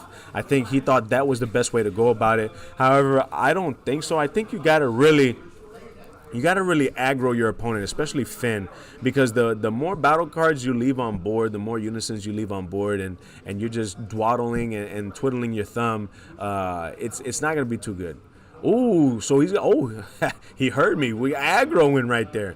So he is aggroing big time now, not only playing the Trunks, but playing the Pycon. And of course, going to be plussing off of the Pycon. Look at that right there, swinging in. 20k power, and of course taking cards from his warp and sending them to his drop area is the auto for swing. He's going to quickly go from 6 lives to 5 lives, swings in once again. He's going to take the damage. Ryan goes down to 4 lives with the swings of the Crimson Trunks. We do have a Pycon on board, but it cannot swing as long as it has 2 markers or less. It has to have more than 2 markers in order for it to swing. We do have leader swing going in, 10k power. Oh yes, now Trent says no, forget that. We're going to be pulling from life. We're going to aggro down Finn as much as possible. Swing in 16k power to Finn, and it looks like we're going to go ahead and be met with a combo. And I think that is going to be it for Trent's turn in the second game of King of the Hill. Oh no, he's going to be able to swing with Pycon. So not only did he plus, but he put another copy of Pycon underneath it to be able to swing with them 15k power. So it drops more cards from Ryan's hand. Oh, there we go. Another overrun. So we continue to aggro. This is what we need to see if you're going to be fighting against Finn. You don't want to give him any room to breathe. Swinging in 15k power, he's going to go ahead and warp it. And now it's going to pass turn. Ryan going to charge the second energy for the game. I think he might actually try to establish his unison, but he is going to go ahead and absorb the Trunks. The Trunks does say if it were to be removed from the field, it's removed from the game instead. I don't know if that's going to hinder Ryan's plays as Finn, because now he won't be able to get dual attack, the keyword skill that's on that Trunks, but rightfully so. He's going to go ahead and swing in at the unison, and I think after that he's going to go ahead and pass turn. He's going to go ahead and pass turn. Now it's Trent. He's going to go ahead and charge his third energy for the game. We got Snoopy on board saying, wasn't it supposed to be Brandon? Yes, it was supposed to be Brandon, but of course Brandon couldn't make it. And they were asking a lot of questions. Does the king get the ball without defending and whatnot? Everybody unanimously said no. But of course, when it came to King of the Hill, we get runner-up that's going to go ahead and get the shot. However, the king needs to be okay. The runner-up needs to be okay with that. If the king is not okay with it and they do not play, then the king is not going to get a Dragon Ball, but we have to wait for the following week. So that's what was determined earlier today. Swung in with the Trunks, and the Trunks was quickly met with an Oceanus, and he's actually thinking whether to swing in or not through Oceanus. Remember, Oceanus is a blocker, and so the first swing is going to be for free by the Finn player.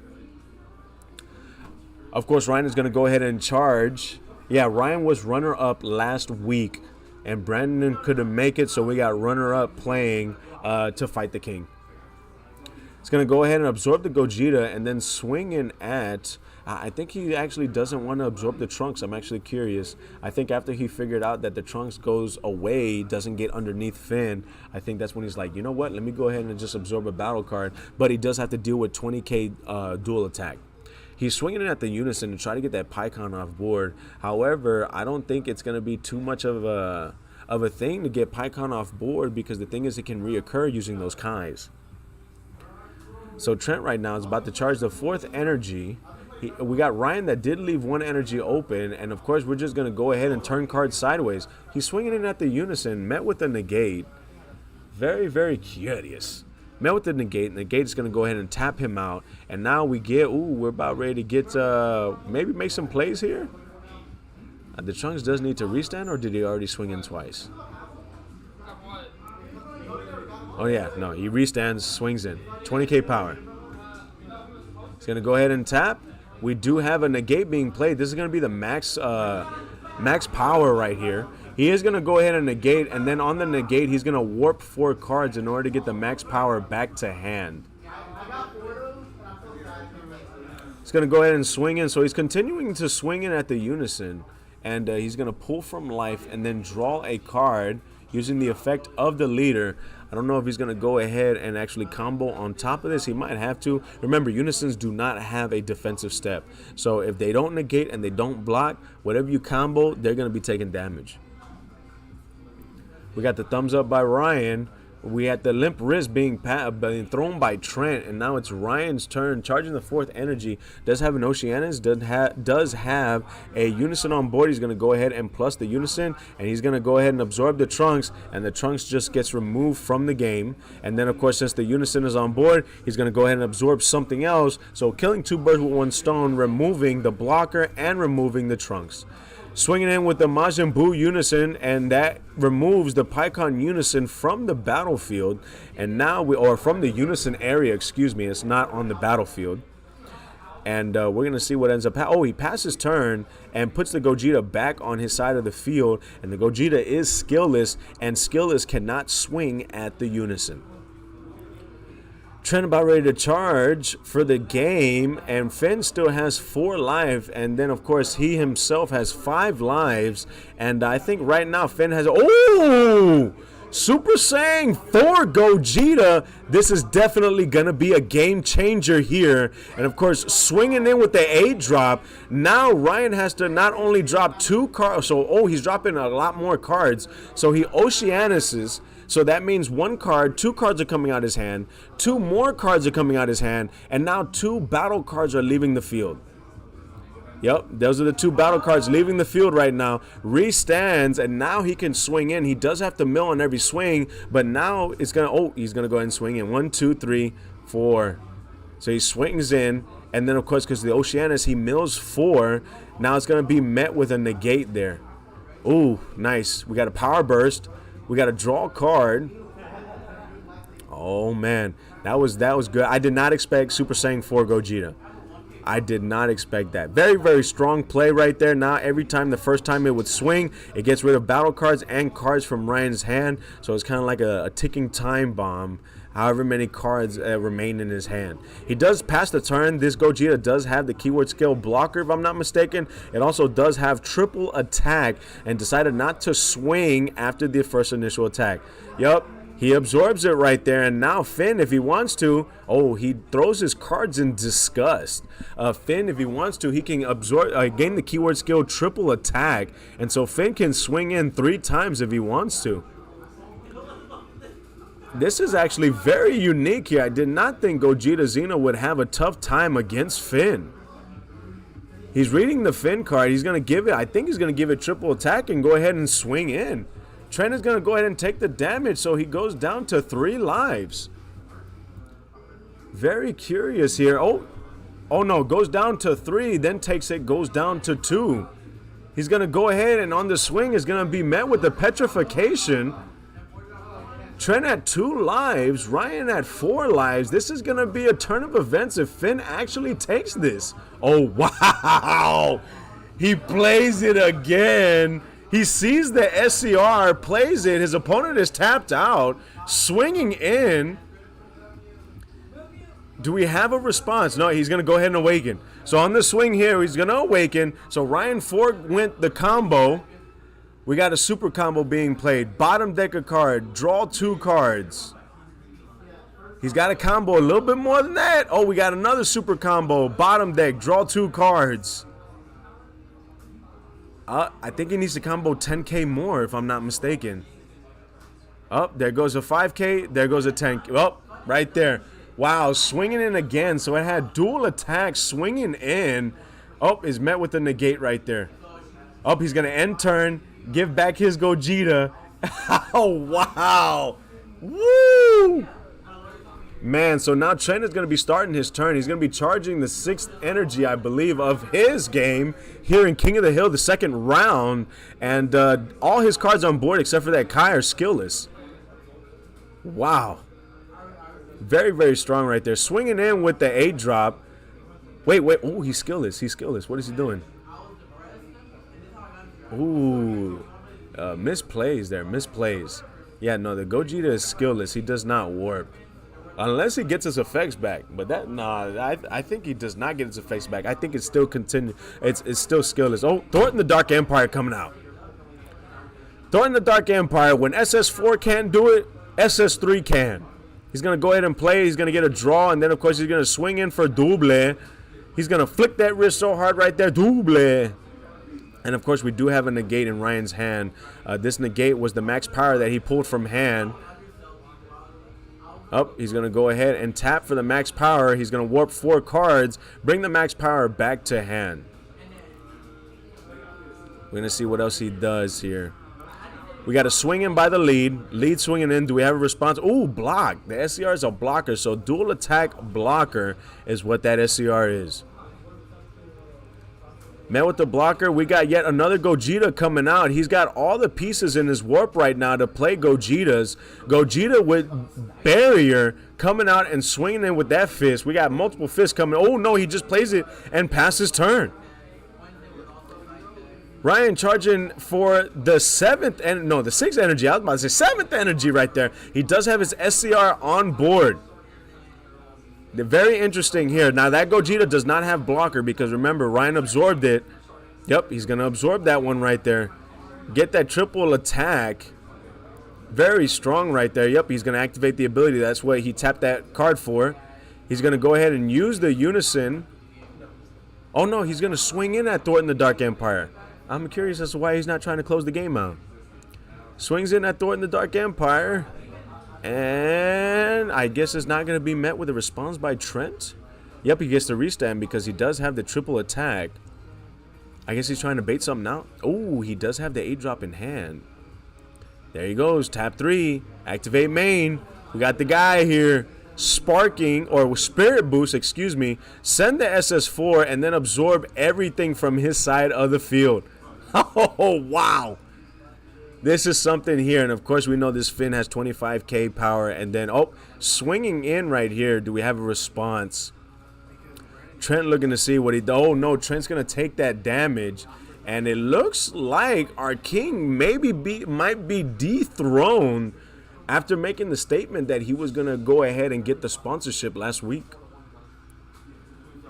He's going to go ahead, and I think he's going to combo... I think he's revealing his hand. He's comboing out. No, he's comboing out. There he goes. Swing in.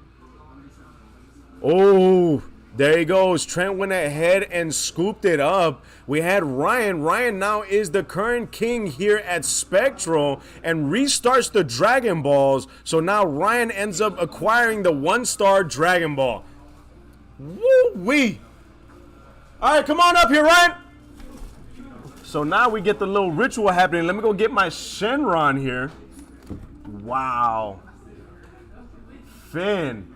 I did not think Finn was going to go ahead and take it from Gogeta Xeno. Being able to just absorb everything off of the board, getting the keyword skills off for its own swings, and then going in very, very strong. 8-drop, putting in a lot of work. So we got the Spirit Boost. We got the absorbing of all the battle cards. Very, very refreshing to see that a deck that actually is considered rogue actually can do pretty well in the meta. Not bad. I did not expect that to happen. I thought Gogeta Xeno was going to take it again. I thought we were going to have aggro, but that is not the case here. So Ryan has dethroned the current king here at Spectral, and now Ryan has acquired the 1-star Dragon Ball, and now he is that much, now he is that much closer for his sponsorship here at Spectral. So if you want to go ahead and say a couple of words, Ryan? Just want to thank my team. Definitely enjoyed playing Finn out there. Definitely a sleeper deck, as I would say. Especially with a lot of practice with Team Raid and stuff like that, playing Galaxy and everywhere. Definitely get a lot of practice with these rogue decks to try to, keep them current, keep them powerful with the meta and stuff like that. And what made you want to play Finn against Gogeta Xeno? Black on black. Oh, black on black. Hey. I feel like if you want to match Black's power, you have to play Black. And it was just Finn. Hey, but you know what? Your Finn was a very good idea indeed. Just absorbing his battle cards, keep making it to where it's skillless. I did have a question. There was one play that was made that I saw where he swung in with the 8-drop after you had absorbed it, and you actually pitched 2 cards from your hand. Did you forget that it was a skillless, or did it kind of slipped your mind? Well, I forget there's a skill sometimes. Yeah, because the thing is, that's what's so OP, because once you absorb it and you put it back on board, it's skillless for the remainder of the game. Very, very strong there. So now you're going to be facing Nick next week on Tuesday for your first defense actually against Nick. Do you have any ideas? Do you have any words to say before we close out the stream? No, we'll just play against Nick like I always play against Nick, so it'll be fun. He's a good player. Play against Nick like he always plays Nick right there.